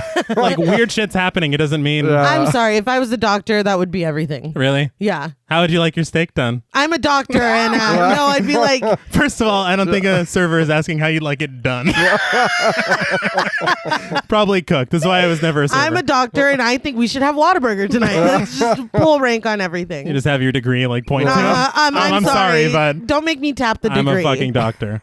But Sydney goes over to Laurel Ann and is like, honey, are you okay? Yeah. Honey, sweetie, baby child, are you fine? Mendez stops her, saying that she'll follow the sound of their voices. Then once he learns that Grant is inside of a sound booth, he calls it a lifeboat and they rush off together. Laurel Ann snaps back to reality and says, Mr. Mendez is missing Mazzy, then corrects herself that she's missing Mazzy, then says she has to, and then she slaps her hand over her mouth. Yeah. Like, shit's going sideways. And it goes so quick. Mm-hmm. Like, once it starts, it's like, get the fuck out of there. They said that on commentary, this was a major part of her audition. Right. That they wanted her to say a line, realize that it was a fuck up in her own brain, and react to it. And that's what this is. Man. I was like, she doesn't know what's going on. No. She plays it so well. Yeah. But Grant rushes Sydney into the sound booth, saying that they just need to get ahead of Laurel Ann because she doesn't have a purpose yet. I thought that her saying that she has to was like the beginning of her finding a purpose. Yeah. And kind of scaring herself with it, which is really scary. But Sydney startles Grant and introduces him to Dr. Mendez, saying that she's sure he has a story to tell and asks him to have a seat. Mendez is like, on the radio? Yeah. He's super excited for some reason. Well, I feel like that's your priority. I don't know. Well, I mean, you've found a place to hide, and you're able to say what's going on or what you've experienced. Why not? That is fair. I get it. I just feel like I want my doctor who knows the truth and is trying to convince everyone else to be a little more Loomisy, and this guy's kind of chill for what's fucking going on. Well, you mean my voice on the radio? It's like, what? I'll say that he's chill in the fact that he's not as freaked out as he should be, but he has more energy than any human. He does. Yeah. Well, I mean, he does have an energy about it's happening in real time. That is true. It's like, oh shit. The adrenaline. If you look at it from like a scientific standpoint, I mean, how happy would you be? So like if you detach yourself from the humanity of it, you mean? And as a doctor being like, this is you're watching some shit go on right in front of you. It's never happened before. He's like, I'm going to write a paper about this. It's like, doctor, please. Finally going to get published. People are dying. Well. Priorities. But Laurel Ann stands at the door looking through the window, trying to convince them that she's okay. Mendez says that she's sick and she doesn't even realize it yet, but she's hunting them right now. Hunting? Yeah. Laurel Ann turns the knob trying to get inside, and Sydney says they should just talk to her. But Mendez stops her, saying that she might lose track of where they are if she can't hear them. Isn't that like a T-Rex or something? Yeah. Well, she's a dinosaur now. Yeah, it's fine. All right. It slowly turns them. You ever play that game Dino Crisis? Oh, fuck. But eventually, Laurel Ann just gives up and walks away. At this point, I was like, Sydney is going to get them killed. Yeah, I thought the same thing. She just won't listen. No. And then she's like, we can't just leave her out there. Yes, you can. You absolutely can. She's busy missing Mazzy or whatever. Just let her do it. But Grant goes back on the air, telling their listeners that they've been holding their own and taking no prisoners, but today, they are those prisoners. They're tired and scared, but they have Dr. John Mendez with them. I love that he still has the wherewithal to be like, no, I'm Mazzy in the morning. Yeah. It's not just like, everyone listen. We have somebody who thinks they might know. He's like, yeah, we would take no prisoners. Like, he's still got his fucking shtick. Yeah, even introducing the radio station. Yeah. Well, it's like the Beacon. I'm like, dude, stop. You're on air. We're beyond this. Wow. Yeah. Well, I guess, whenever you're in like a crisis, you kind of revert. Yeah. She went military. He went Howard Stern. So I guess it makes sense. But Grant reminds his listeners of what happened with the mob in Mendez's office earlier and asks him for any insight that he could provide. At this moment, we hear a loud banging sound. We cut from tight close-ups of Grant and Dr. Mendez to find Laurel Ann repeatedly running into the dividing glass of the sound booth, smashing her face against it. Sydney begs her to stop, but Mendez says that she's rooting for voices. He chuckles, saying that she'll grow vicious and pops a pill or a Tic Tac or something. It looked like he was snacking. He's like, I've brought some popcorn. What the fuck are you doing? But he literally laughed. He's like, this is when she gets vicious. I'm like, dude, what the fuck is going on?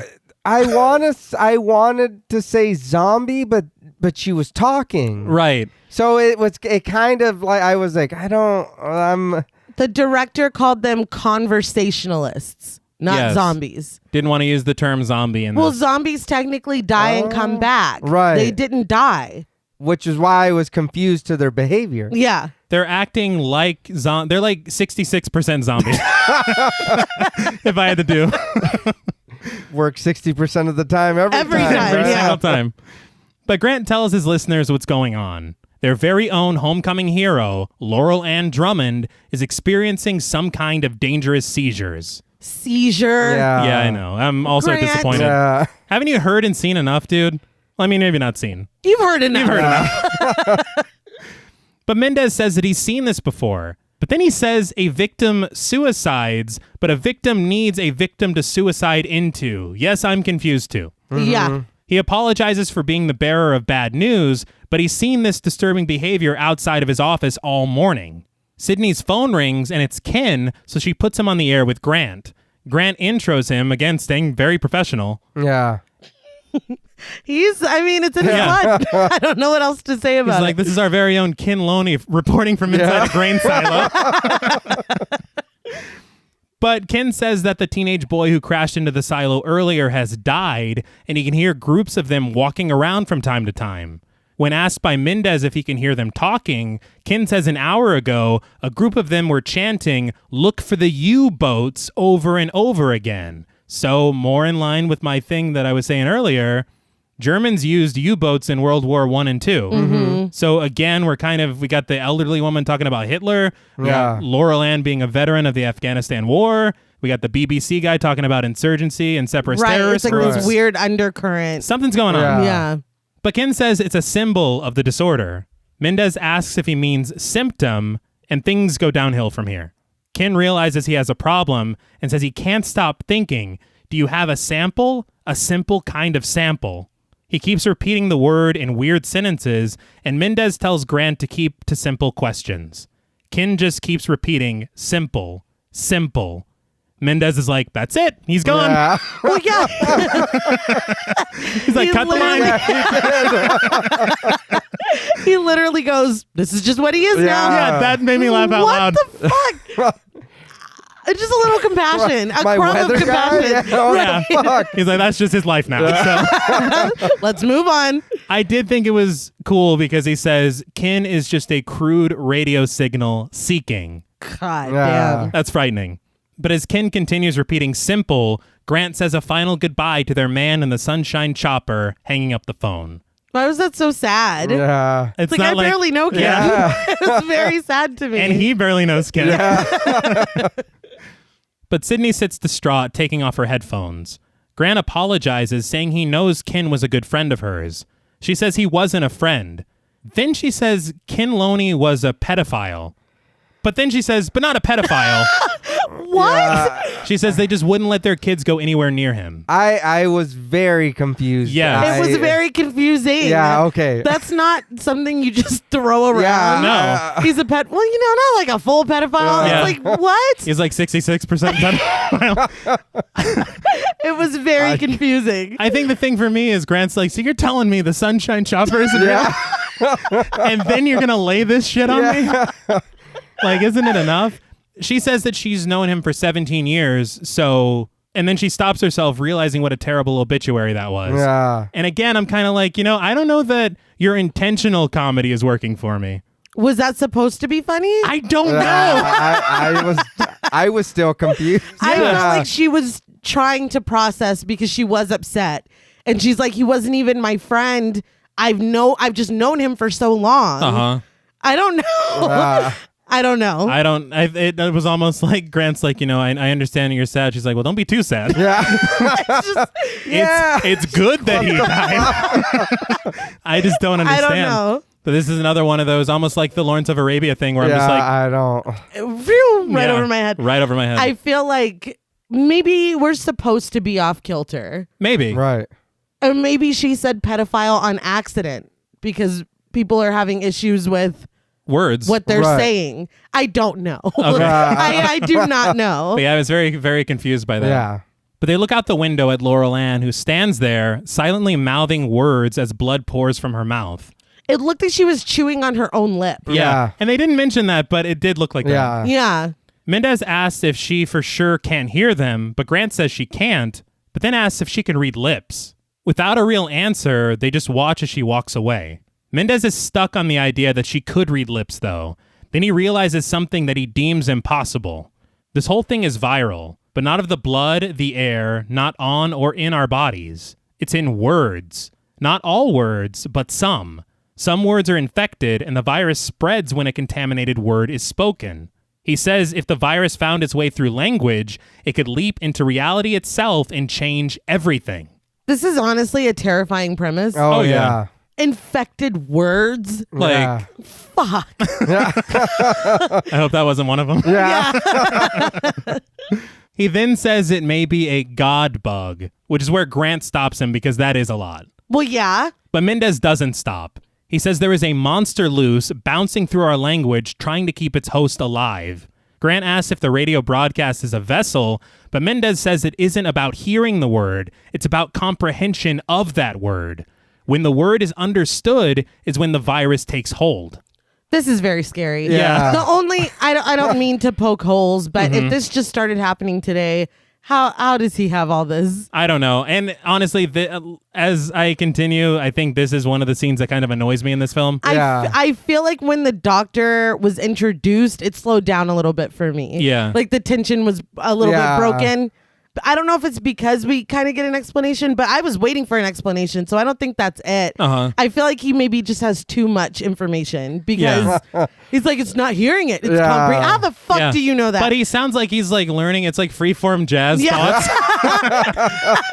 Like he just is just coming up with this He's like, shit. no, actually, Yeah. It also was not lost on me because they really like glossed over it when she first said that it was happening at Mendez's office. Right. Like we're listening to Sydney, but in the background you hear Grant say that he was like he got in trouble for writing fake prescriptions or unnecessary prescriptions.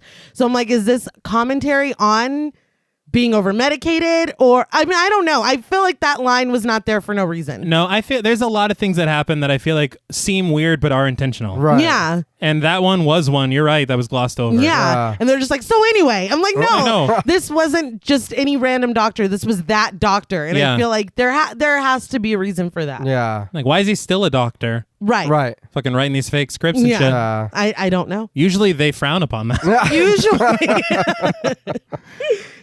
But Grant wonders if they should be talking about this. Sydney's like, what are we even talking about, period? Grant asks if they should be talking at all, and Mendez says that they should stop. But Grant takes his job very seriously and says they still need to get this news out there. Mendez tells him that's up to him and hopes it doesn't destroy the world. Yeah.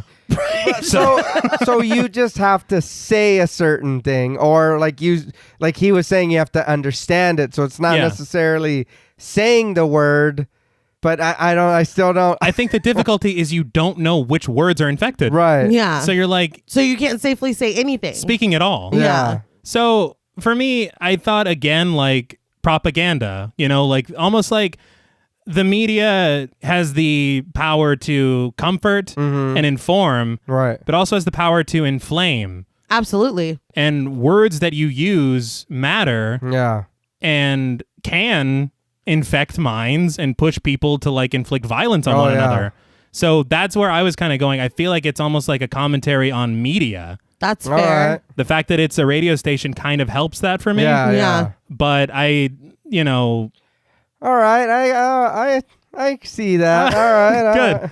And yours, you had one. You said. Yeah, I guess we're far enough along that I can talk about it. But I kind of saw it as commentary on how frivolous how we speak has become. Okay.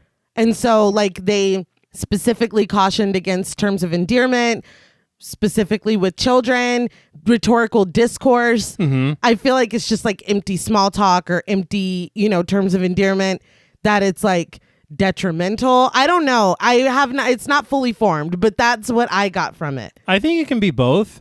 Honestly, I mean, when you think about it, the rhetorical discourse is basically what the media has become.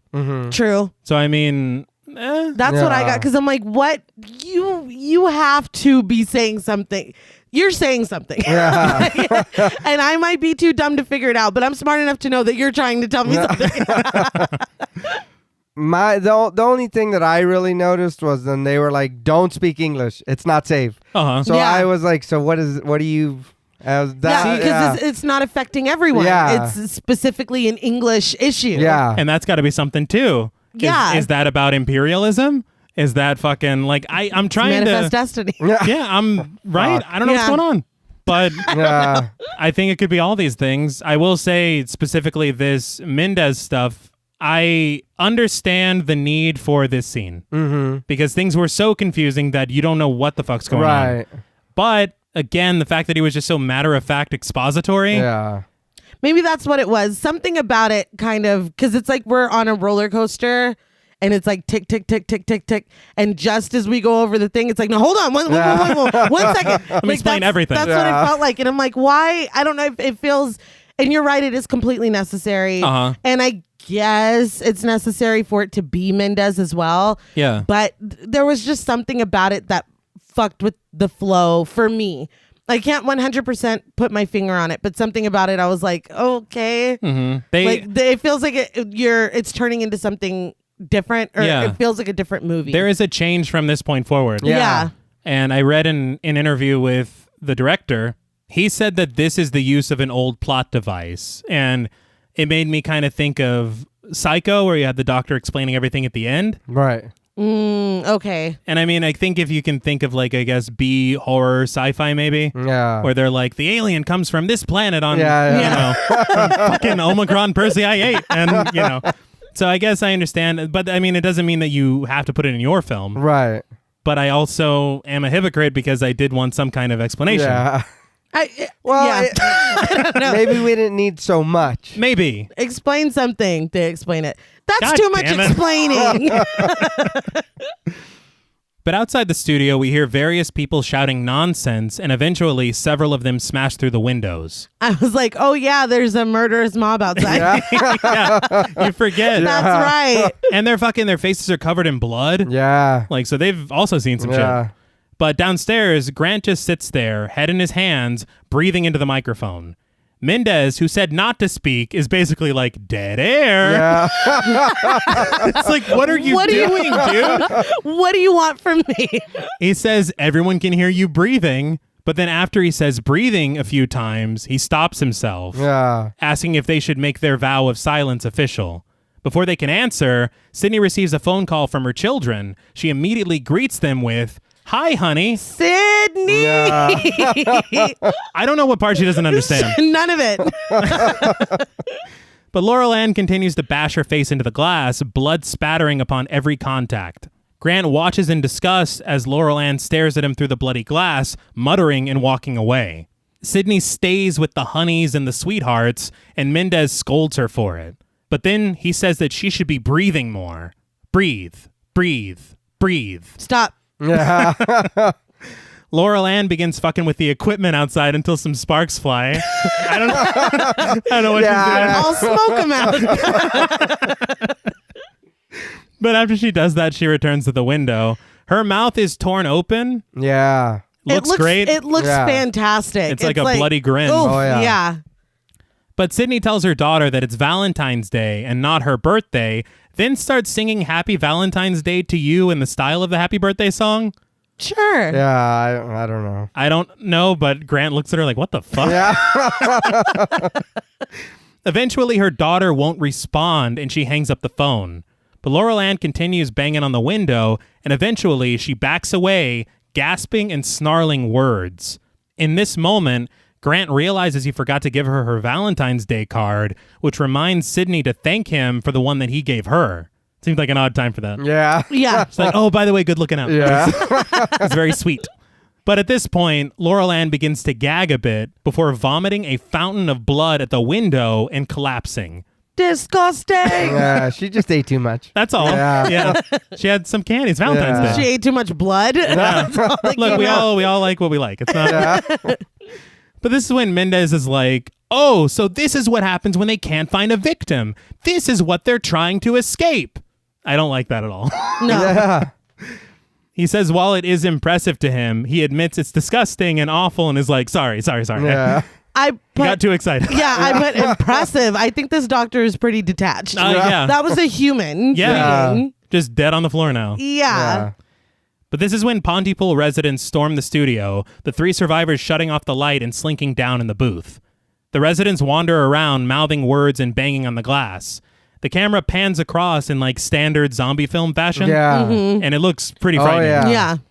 But Grant grabs a notepad, writing, "What do we do now?"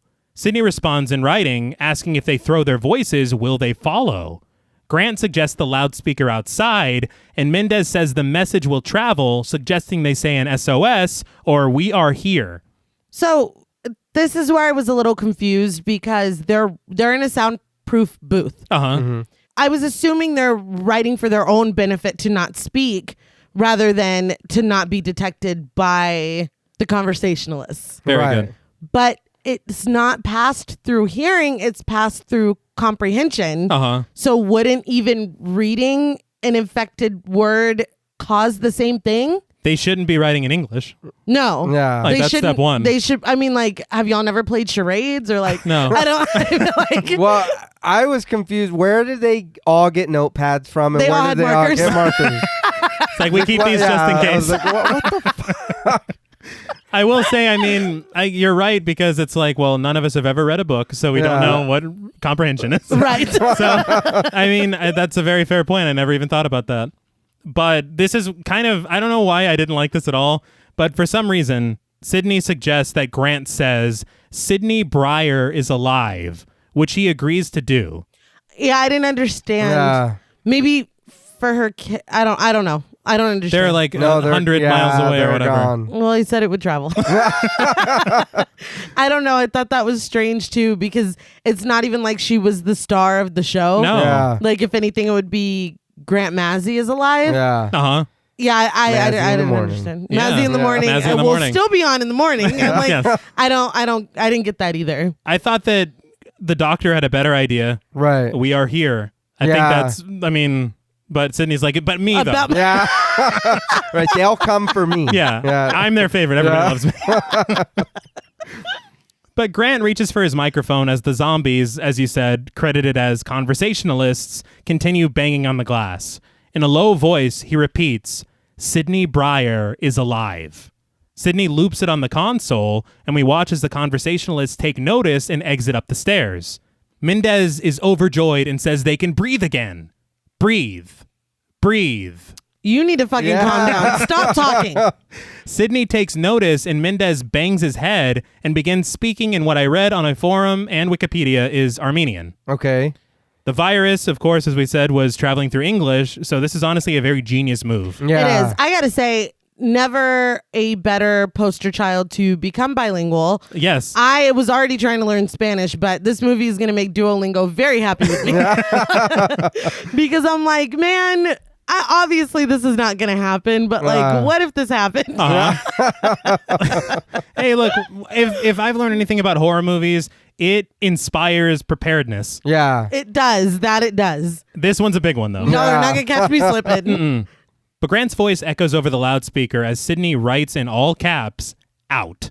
Grant agrees. As Mendez speaks frantically in a different language, Sydney sidles up to Grant, speaking to him in French. And even though he only knows a little, they realize they should speak it exclusively. He's like, voulez-vous coucher? Just keeps repeating it. Yeah. Omelette de fromage. Was that the first episode? Like, did it inspire Pontypool? Because he couldn't stop repeating it. He couldn't stop repeating it. Yes. Okay. I needed confirmation. The answer is yes. But they head out of the sound booth, leaving an annoyed Dr. Mendez alone in there. They survey Laura Ann's corpse, Grant snagging a bottle of liquor from behind a desk before they head upstairs. Naturally. Of course. Yeah. Once at the top, Grant suggests in French that they head to the kitchen. In their sneaking, they don't notice a kid seated at the reception desk. The kid stands up and Sydney screams in English for Grant to run. The kid repeats her words as she tackles Sydney. I'm not here to victim blame, but I do not know how they didn't see her immediately when they walked in. She was plainly sitting. She was. She's like, and you have a meeting with Mr. Massey? But the kid goes for that sweet neck meat, but Grant pulls her off, and in a very strange bit of editing. I was very confused at this. I rewound this like 50 times. Oh, no, yeah. You're like, what did I miss? Yeah. Because Grant fucking disappears. Yeah. And then we cut to them just stomping a mud hole in this kid. Yeah, no, they stomped her out like Rick James. I felt like she was so fucking weird. I felt like somebody from that little group was going to come back to haunt them. Yeah. Okay. I mean, come on. Well, I mean, at least it fucking gives a reason for whatever we saw earlier. Yeah. Because before I was like, this is pointless. I hate it. There's no reason. But if she's coming back to fuck shit up, I guess it's okay. She should have cleaned her face, though. I don't care. Oh, absolutely. Yeah. What? This was that kid, right? Yes. What the fuck is... Yeah. I don't like it. No. But having stomped the kid to death, Sydney sobs as Grant's voice continues echoing overhead. They continue on toward the kitchen, but spy Mendez from overhead, still in the booth, still babbling. They agree he's dangerous, but when asked, Grant says he is not going to kill him. He tells her to do it since she killed the kid, and they then argue over who killed the kid, and it's like, guys, you're both right. Yeah. They are. I don't speak French. I didn't know how much of this was French and how much of this was them speaking English with a French accent. Because that's what it sounds like Grant is doing. In all fairness, yeah. So I'm like, are we just allowed to run around and be like, and we don't, you know what I mean? Well, we have listeners I in will France. say, listen, sorry to the friend of the show, Pierre Lombard. Because he's probably like unsubscribed. Yeah. But Grant was not speaking French. No, it was not. And France is a great country. It's the best. Yeah. Love the people. Love the food. But Grant finally admits to killing the kid. But since he killed the kid, he says that it's her turn to kill the doctor. He wins no matter what. Well. But she refuses. And Grant says if he attacks, then he'll kill him. This is when the power goes out, and when it comes back on, the Canadian national anthem comes through the loudspeaker inside. I was like, not "Oh Canada." No. Also, they subtitled her saying "please," and I was like, they're gonna subtitle the one thing I understood. Yeah. Well, for me. Yeah. But this attracts the attention of Mendez, who comes out of the booth, as well as all the conversationalists who do return inside. They smash the speakers with a hammer, but seeing all the people heading their way, decide to lock themselves in an equipment closet. Mendez squeezes in before they can close the door, and he grabs a weapon. There's a tense stare down, but we then learn that they're all on the same side, so everything's pizza. Mendez then scrambles out of the open window, which was still open, by the way. Yeah. They don't learn. No. I don't understand. He's like, about time for me to be hitting the old dusty trail. I will say I respect him for this, because he starts chanting with the others, Sidney Breyer is alive, and Sidney realizes that he's actually saving their lives, and they begin to breathe easy. Yeah. I was very surprised Oh, Yeah. yeah. that the doctor would stick his neck out in any way. Well, I mean, he can't just show up to tell us everything that's going on and be like, well, see you later. So this is the worst kind of zombie. The zombie that can argue with you while he's trying to eat you. Oh, no. Yeah, dude. just eat me. Yeah, just... Well, maybe you'll get a one-liner. You've always wanted to be killed with a funny one-liner. But then I'd have to say it myself. Yeah, you would. So... Well, but then I feel like you're just being mocked if they're just repeating what you said in a yeah, dumb voice. Yeah. Like, oh, don't eat me. Like, come on, man. Fuck that. Not as good as I thought it was. You're no Freddy Krueger. Yeah, no. Put it that way. But the crowd follows him, Shaun of the Dead style, Yeah. Yeah. and we get shots around the studio of the aftermath of the chaos. While Grant fiddles around with an old CD player, Sidney drinks liquor and writes on the door, "My name is Sidney Breyer. Today I killed a girl. I am so sorry." I understand that she's being eaten up by guilt, but she needs to remember that that girl was trying to eat her up. Yeah. So it's like, it's not like you just found a child and stomped her to death. Like, Yeah. first of all, she was wearing blackface, so Yeah. how much are we really going to mourn? I mean, it's almost like kin. Like, fuck it. You know, this is just what she is now. But we then cut to a shot of Laurel Ann's body, who kind of looks like she's breathing.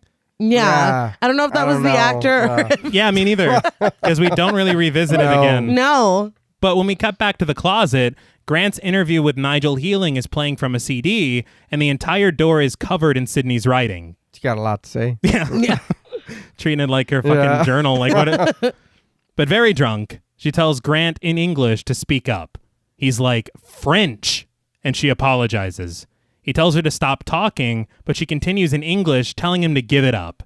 There's no secret code or solution at all hidden in Nigel's words. She says she's drunk and they're not talking. This is exactly how her last relationship ended. Yikes.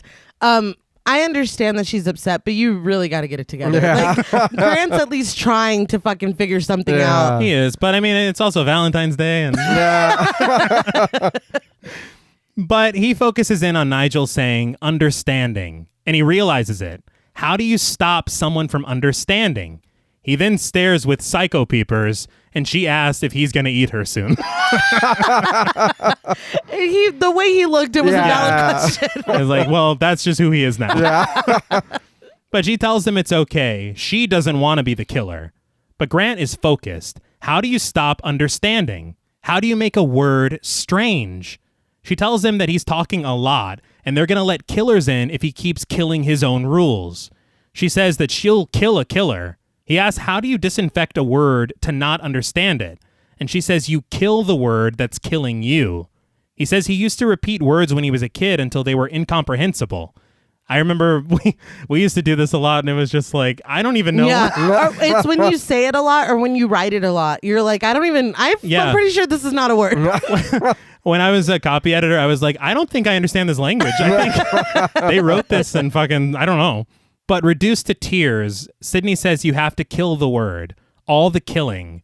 Then she just keeps repeating the word, kill. Grant realizes that she's infected with the word and crouches down with her, holding her shoulders and trying to get her to no longer understand the word kill. He tells her kill is blue. Kill is everything she's ever wanted, among various other things. She just struggles against him until he says, kill is kiss, and she begins to come back to herself. And see, again, you're literally taking a violent word and turning it into something romantic Pleasant, and pleasant, kind of going in with my propaganda. Right. Yeah. You know, not to toot my own horn or nothing. But he keeps repeating it until she's completely normal. Then he asks her, what is kill? She answers, kiss. Then she asks him to kill her, and they share a kiss. Yeah. There you go, Mazzy. Yeah. Well, we knew. There was some electricity flying. Yeah, from that moment, remember? Yeah. But they also kiss again. And I mean, they really kill each other this time. But we hear helicopters overhead, and they say they feel better. Grant says he thinks he just cured her, and they head back to the booth for one last show. Sydney is hesitant, but he says that they're going to save the fucking world. Sydney says that they should do what Mendez said. Go back upstairs, shut up, or die. Grant says that he at least has to try. He goes in for a full rousing speech, but she's already convinced, so I guess it's fine. Yeah. He heads into the booth, and she sits at the mixer, which we're going to be in the same room. Yeah. Yeah. I don't know. We just killed each other, so... Yeah. At the mic, he's trying to remember everything. The French message, what Laurel Ann and Kin were babbling, but Sydney says that they just need to confuse people. So he goes live on the air, and after his intro, because he is a professional, Yeah. Yes. he says they usually take no prisoners, but today they're setting them free. Amid explosions outside, he tells his listeners that kill is kiss and sample is staple. After being told he's being too specific, he just says everything is something else. The way he's talking, I was like, you could have taken a second to plan this out before he turned the mic on. He's like, I got the intro queued up, but then from there, I got nothing. I got nothing. But French soldiers call over an intercom asking if Sidney Breyer is still alive. Debris and dust fall with every explosion, and Grant tells everyone they have to stop understanding. Sidney cuts him off, saying that telling people not to understand defeats the purpose. Yeah. The soldiers call out again, telling Sidney not to listen to Grant because he's infected. I'm like, how could you know that? Yeah. You just got here. Yeah. So Grant just starts speaking nonsense. The sky is a person. Yellow is crowded. Friends are verbs. Sidney cuts him off again, saying he's not going to save the world with a shitty haiku. I was like, all right, that's pretty good. Yeah, that was good. This is when they engage in a nonsense word association back and forth until the sounds of war outside become overwhelming. Sidney says that they're just killing people out there. Grant rises from his seat, shouting that they have to stop killing people. He screams for them to stop and asks everyone to listen once more. So he cured her to the point where she can say kill. Yeah, because it doesn't mean kill anymore. Grant is, wow. Yeah, he's a fucking man. Incredible. That's why they were paying him the big bucks in whatever large market. Pontypool is lucky to have him. Oh, Honestly. yeah. But he tells them they're killing scared people like they've always done, like dogs, smelling fear and pouncing. But today, he says someone took a buzzsaw to their middle and pulled out a wailing devil and spilled it right across their anthill. I don't know what the fuck that means. I don't You're not know. supposed to. Well, then he's doing a great job. Yeah. He laments that they were never making sense. And today, even when faced with Armageddon, it's just another day in Pontypool. They woke up, did what they normally do, and will go to bed and do the same thing tomorrow. He says today's breaking news is that it's not the end of the world. It's just the end of the day. He signs off, giving the station's name and ending with, I'm Grant Mazzy, and I'm still here, you cocksuckers, which is a little offensive. Yeah. It is, but I think he meant it in a, you fuckers kind of way. He should have said motherfucker. Don't be so coarse. I feel like he needed a slow clap after this. She just kind of sits there. She dropped the ball again, to be honest. She's like, you're doing a great job, honey. But a countdown begins in French from 10, continuing as Sydney rushes into the booth. As it ticks down to 1, she pulls Grant in close for one last kill. Their lips meet, and we cut to black. Over the credits, news broadcasts around the country and world recount the events of the Valentine's Day massacre. The last broadcast comes from England, where the newscaster becomes transfixed, repeating the word Pontypool. In a post-credit scene in black and white, Grant and Sydney sit at a table, dressed up as snow falls behind them through a window. Grant says they should get out of here, and he can't play by the establishment's rules any longer. They're leaving the world behind to figure out what they believe is black and white. Sydney asks, what about her name? Grant asks what about his, too. She calls him Johnny Deadeyes, and he names her Lisa the Killer. The black and white slowly transitions to color, and she asks where they're going. And while aiming a gun, he says to a new place that isn't here yet. She asks, what about after that? And he says they'll steal the loot and knock boots in the free world, baby. She's up for it, but when she calls him baby, he reaches over and shushes her. We get a title card reading, Finn. He's like, you're not supposed to use terms of it. Was the post-credit scene directed by Robert Rodriguez? Because it felt just like Sin City. It really did. It was honestly beautiful visually, but confusing. Yeah. Does this mean that they lived? Okay, so I have two theories. Okay. All right. The first theory I have is that they're taking the nonsense to a new level. It ends even in French with the credits saying Finn. Right. Yeah. So I think it possibly shows them carrying on and making everything something else. Or there's a worse interpretation where Mendez was right and the virus made a leap from language to reality, and now nothing makes sense. Huh. And if nothing makes sense and they're still hiding out in this non-reality, Yeah. they got to play along. Well, they look like badasses. They do. Yeah. So, I mean, if that's what non-reality is, I'll be Lisa the Killer. Nice. She looked fucking fly as fuck. Sign me up, man. Yeah. Were they in a And restaurant? he I was want to cool eat as there. shit. Yeah, she's wearing a fucking, like, I don't know. They looked great. Yeah.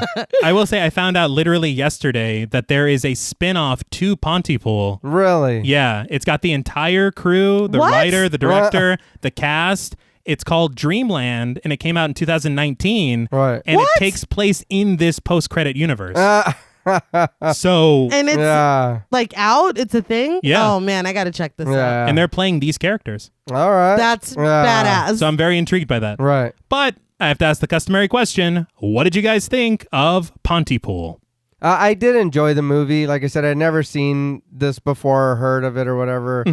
But I did enjoy it. There are a few problems, you know what I mean? And you're right, it does kind of slow down when the doctor comes, and it's just. But I did enjoy it. It was a good movie. Like I said, from the beginning, I was intrigued. I watched it. What I thought to myself about that time was like, damn, you had me in the first half. But I mean, the rest of it is fine. You know what I mean? But it is a good movie. I liked it too. I feel like as confusing as it is, that gives you kind of more room to speculate like we did. Oh, yeah. It's just a fun conversation to have. And I think the characters, specifically Grant and Sydney, are really compelling. Yeah. They're just interesting to watch. Like in the Yeah. post credits, I didn't know that was a thing that I could watch because I Yeah. was like, I want to see more of this. Yeah. But I really liked it. It was weird as fuck, and very unique. I can't think of another like version of this already having existed Yeah, or not at anything all, like no. that. I appreciate seeing something that I've never seen before done kind of in a way that I haven't seen before. I liked it. It's not perfect. Like we talked about our issues. I know that the doctor was a necessary character, but part of me almost wishes that he wasn't even in this. I mean, I don't know how it could have worked without him, but I don't know. It did take me out of it a little bit. I think, honestly, you could have them just speculating on the wire. Right. Maybe. Being like, we think maybe it's this stuff. Yeah, Or yeah. maybe you know? he even calls in. I feel like the There fact you that he go. crawled through the window and is like, this guys. is what it is. Yeah. And then he's like, peace. Like, I Yeah. don't know. Something about it is a little off. He's Yeah. like, I'm also hiding in a silo. Is that Ken Loney? Oh, my God. I don't know. Something about it just didn't really work for me, but I still had a good time. I feel like maybe, and I like the ending. Maybe just in the middle bit leading up to the ending is they Yeah. lost me and then they got me back because they had, like you said, Oh, they had me in yeah. the first half. Oh, I'm not gonna lie, but that middle bit was a little, not up to the rest of the movie. I think. I But would agree. I had a good time. I couldn't agree more. It's just a very neat and interesting idea. The take on, because it is the zombie subgenre. Yeah. Oh, yeah. Even if they don't want to use the word and do something different with it. Right. Yeah, Because these people are being taken over. They're eating fucking people. yeah. So, I mean, it's just a very neat way to go about it. It's frightening. It is. Because like how the fuck I think the thing is that even in zombie films you're like, okay, don't get bit. Yeah. Like, that's it. Don't talk, don't read, don't understand. Don't understand. I think that's the hard part. Like I had read online that people, and this is probably obvious and I'm just whatever, but that people said that it all started with that broadcast about the cat. Because the cat's name is Honey. Right. And Honey is missing. And missing is the word that Laurel Ann was infected by. I don't know. I feel like that's compelling because that is the way the film opened was with that. And Grant being confused in that broadcast. And then he kind of kept saying Pontypool. Exactly. Yeah. So, I don't know. And the thing that was weird to me is that the people on the broadcast and the credits were saying like, almost like memorializing Grant. Yeah. So I was like, well, what? Yeah. What happened? So, there's a lot to unpack. I think that even though it's confusing, it sure is a fun time. It is. So I guess that can lead us into ratings. I think that on the positive side, the strongest thing it's got going for it, aside from the performances, is the originality. Oh, yeah. For sure. Never seen anything like this. We'll never see anything like it again, I hope, because then they would be copying Pontypool. But Stephen McHattie is like, he does such a great job leading this cast. Absolutely. He's like magnetic. Yeah. And having his voice. Yes. Yeah. I also think that it's a lot of, at least in the first section, show, don't tell, almost Hitchcockian. Yeah. And I did read that this intrigued me, but the director had said that Night of the Living Dead was obviously a reference point. And he said that he wanted to look at it from a different way because in Romero's films, you always see the media kind of in the background. Yeah. Where it's the news, like we saw it in Dawn of the Dead a couple weeks ago. Right. But he said, what about from the standpoint of the news? As this shit's coming in. That is interesting. So it's like, again, not just changing the zombie genre. Changing perspective. Right. And kind of the news that's reporting it doesn't even know what the hell's going on. Yeah. So it's like, that's interesting in and of itself. I didn't really mention it earlier, but I think that the sound design is fantastic in this movie. Yeah. Oh, yeah. Every time he spoke, it was much like deeper and like authoritative, and all the weird ass fucking Ken doing a radio drama on his own. And of course the social commentary, which may or may not be true. Right. Yeah. And I don't know what to tell you, but I do love that post-credit scene, whichever side you land on. Right. Yeah. I think it's very interesting and fantastic. But again, on the negative side, like we had said, Mendez is over-explaining. Yeah. A bit of it is a little contradictory and confusing, but the stuff that is confusing in a satisfying way, I appreciate. Yeah. But I can't get past the weird, like, fucking Lawrence of Arabia shit and the brown face. And that was a lot. And not a good a lot. No. Yeah. I just don't understand what they were going for. A lot of the humor didn't land for me, but then there was a lot of humor that I don't know if it was intentional. Yeah. That did land. But out of 10 terribly toxic terms, I am going to give Pontypool 8 terribly toxic terms out of 10. I think even if you look at that, the negatives, the positives do far outweigh it. Right. Yeah, for sure. I definitely suggest people watch this film. But I will now open up the floor to you. I did enjoy this movie a lot. And like you said, if you haven't seen it, watch it. Because it is an original idea and it plays well. Like you said, the Lawrence of Arabia thing was very I didn't understand. The doctor did over explain a bit. Maybe if it was like you said, babe, maybe if he called in and then gave like a short explanation real quick and then speculation. But it's like what's going on and then leave it at that. Yeah. But it was a lot. I did enjoy it though. Like I said, by the time he seen that lady, I was like, oh, I'm in. Yeah. I was like, this is great. But yeah, I felt the same way. The middle bit kind of was like, and then it picked right back up. I had a lot of fun talking about it. I would watch this movie again. Yeah. So for me, on a scale from 1 to 10, terribly toxic terms, I'm going to give Pontypool a 7.5. All Okay. right. I did enjoy the movie, but that, like I said, that bit was a lot. And, yeah. I was just like, come on, man. I was like, you were doing so good. I was like, what happened? Looking at my notes here, I forgot to mention that I did read that when Ken called in and he's talking about the car and you hear all that shit in the background, Yeah. that it sounds from the chest burster scene in Alien. What? Yeah. That's fucking cool. That's Yeah. wonderful. I Isn't like that a lot. I know. I meant to mention that and I did not because I was caught up in the craziness. But no, I think I already said how I feel like this is almost, I don't know, just the fact that I had never heard of it before it was recommended to us. It almost feels like it's a secret. And I know obviously it's not because people recommended it and it's a fucking, you said it's like a cult classic. Yeah, at this point. It was a secret from me, I guess. And so like stumbling upon it and finding something so unique and fucking weird, but in a good way. Yeah. It's almost, it feels special. And I appreciate everyone that recommended it because this was nowhere near my radar. I had never even fucking heard of it before.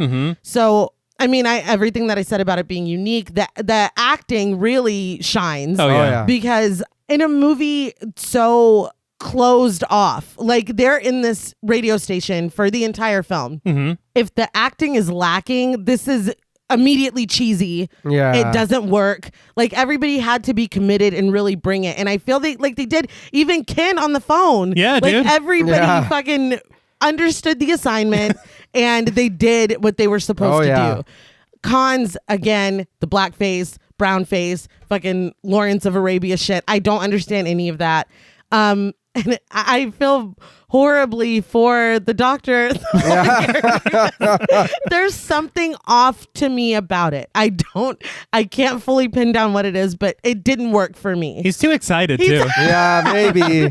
And maybe I want it if he was more traumatized or more, oh my God, so that's what happens. He's like, yeah, oh, I get it. That's what fucking happens. Fucking popcorn. You're too, this is not a spectator sport. Right. Even from a detached scientific perspective, you should be horrified because that could literally be you in 5 minutes. No, Yeah. you're right. But- And it just happened this morning. Yes. Yeah, no, Yes, you're right. You're this right. isn't something you've been studying your whole career. No, and you're now right. I've been telling people and now it's happening. Like, no, this is just happening to all of us in real time and you're snacking. Like, he didn't work for me. He's like, look at this freaky shit. But the good does far outweigh the bad. And I, on a scale from 1 to 10, terribly toxic terms, I also gave Pontypool an 8. I gave it a little bit extra just for the originality. No, yeah. Because I really fucking appreciate seeing something that I can say I've never seen this before. No. But now I'm definitely gonna have to check out that Dreamland? spinoff. Oh, yeah. I want to know, what if it, because they had that was what annoyed me about the commentary, is they did nothing but sit there and talk about their plans for Pontypool 2 and 3. Yeah. And I'm like, but what about this film now? I did read that it was a planned trilogy. Yeah. And that 2 and 3 were plotted out before 1 was. Well, that makes just as much sense Yeah. as a lot of the movie. Yeah, reading that, it makes sense that they're like, but Yeah. like in 2 and 3. It's No, like, hold on. but maybe we should start with 1 first. Maybe eat your dinner before you have your dessert. Well, that's all from us at Pod Mortem. What would you rate Pontypool, and what should we watch next? Let us know on Twitter at the Pod Mortem. Don't forget to follow us on Instagram and like us on Facebook. Be sure to follow each of us on Twitter at TravisMWH, at Blood and Smoke, and at RealStreeter84. Please consider pledging to our Patreon and stay tuned until after the music for a special thank you to our Wendigo Getter patrons. And remember, be careful what you say. While words have the ability to heal, they also have the power to harm. Until next time.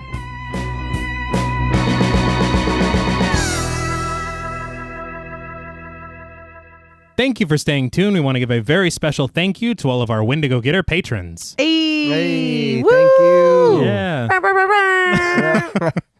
Special thank you to Chris Ontiveros, Kristen Lofton, Megan Martinez, Kimberly Bass, Melanie Van Houston, Sophie Hodson, Anthony Jerome M., Jordan Nash, Kent Morton, Guy54, Lala Thomas, Travis and Nisa Hunter, Miguel Myers ATX, Mandy, Jennifer Perez, Pierre Lombard, Allison O'Neill, Carissa, TJ Bronson, Gabrielle Trevino, Spooky Mom, Andy Teague, Applin Ontiveros, Karima Rhodes, Antonio Huerta, Kimberly Kleindienst, Will Brown, Linda, Sydney Smith, Osvaldo Soto, Jonathan Booth, Bobby Holmes, Donna Eason, JD Rizak, Molly Gerhart, Armand Spasto, Aaron Aguirre, Eggy, William Berry, Brittany Ramatar, Charity Oxner, Amanda Six, Mandy Rainwater, Garrett Rogers, Jordan Roberts, Danielle Peralta,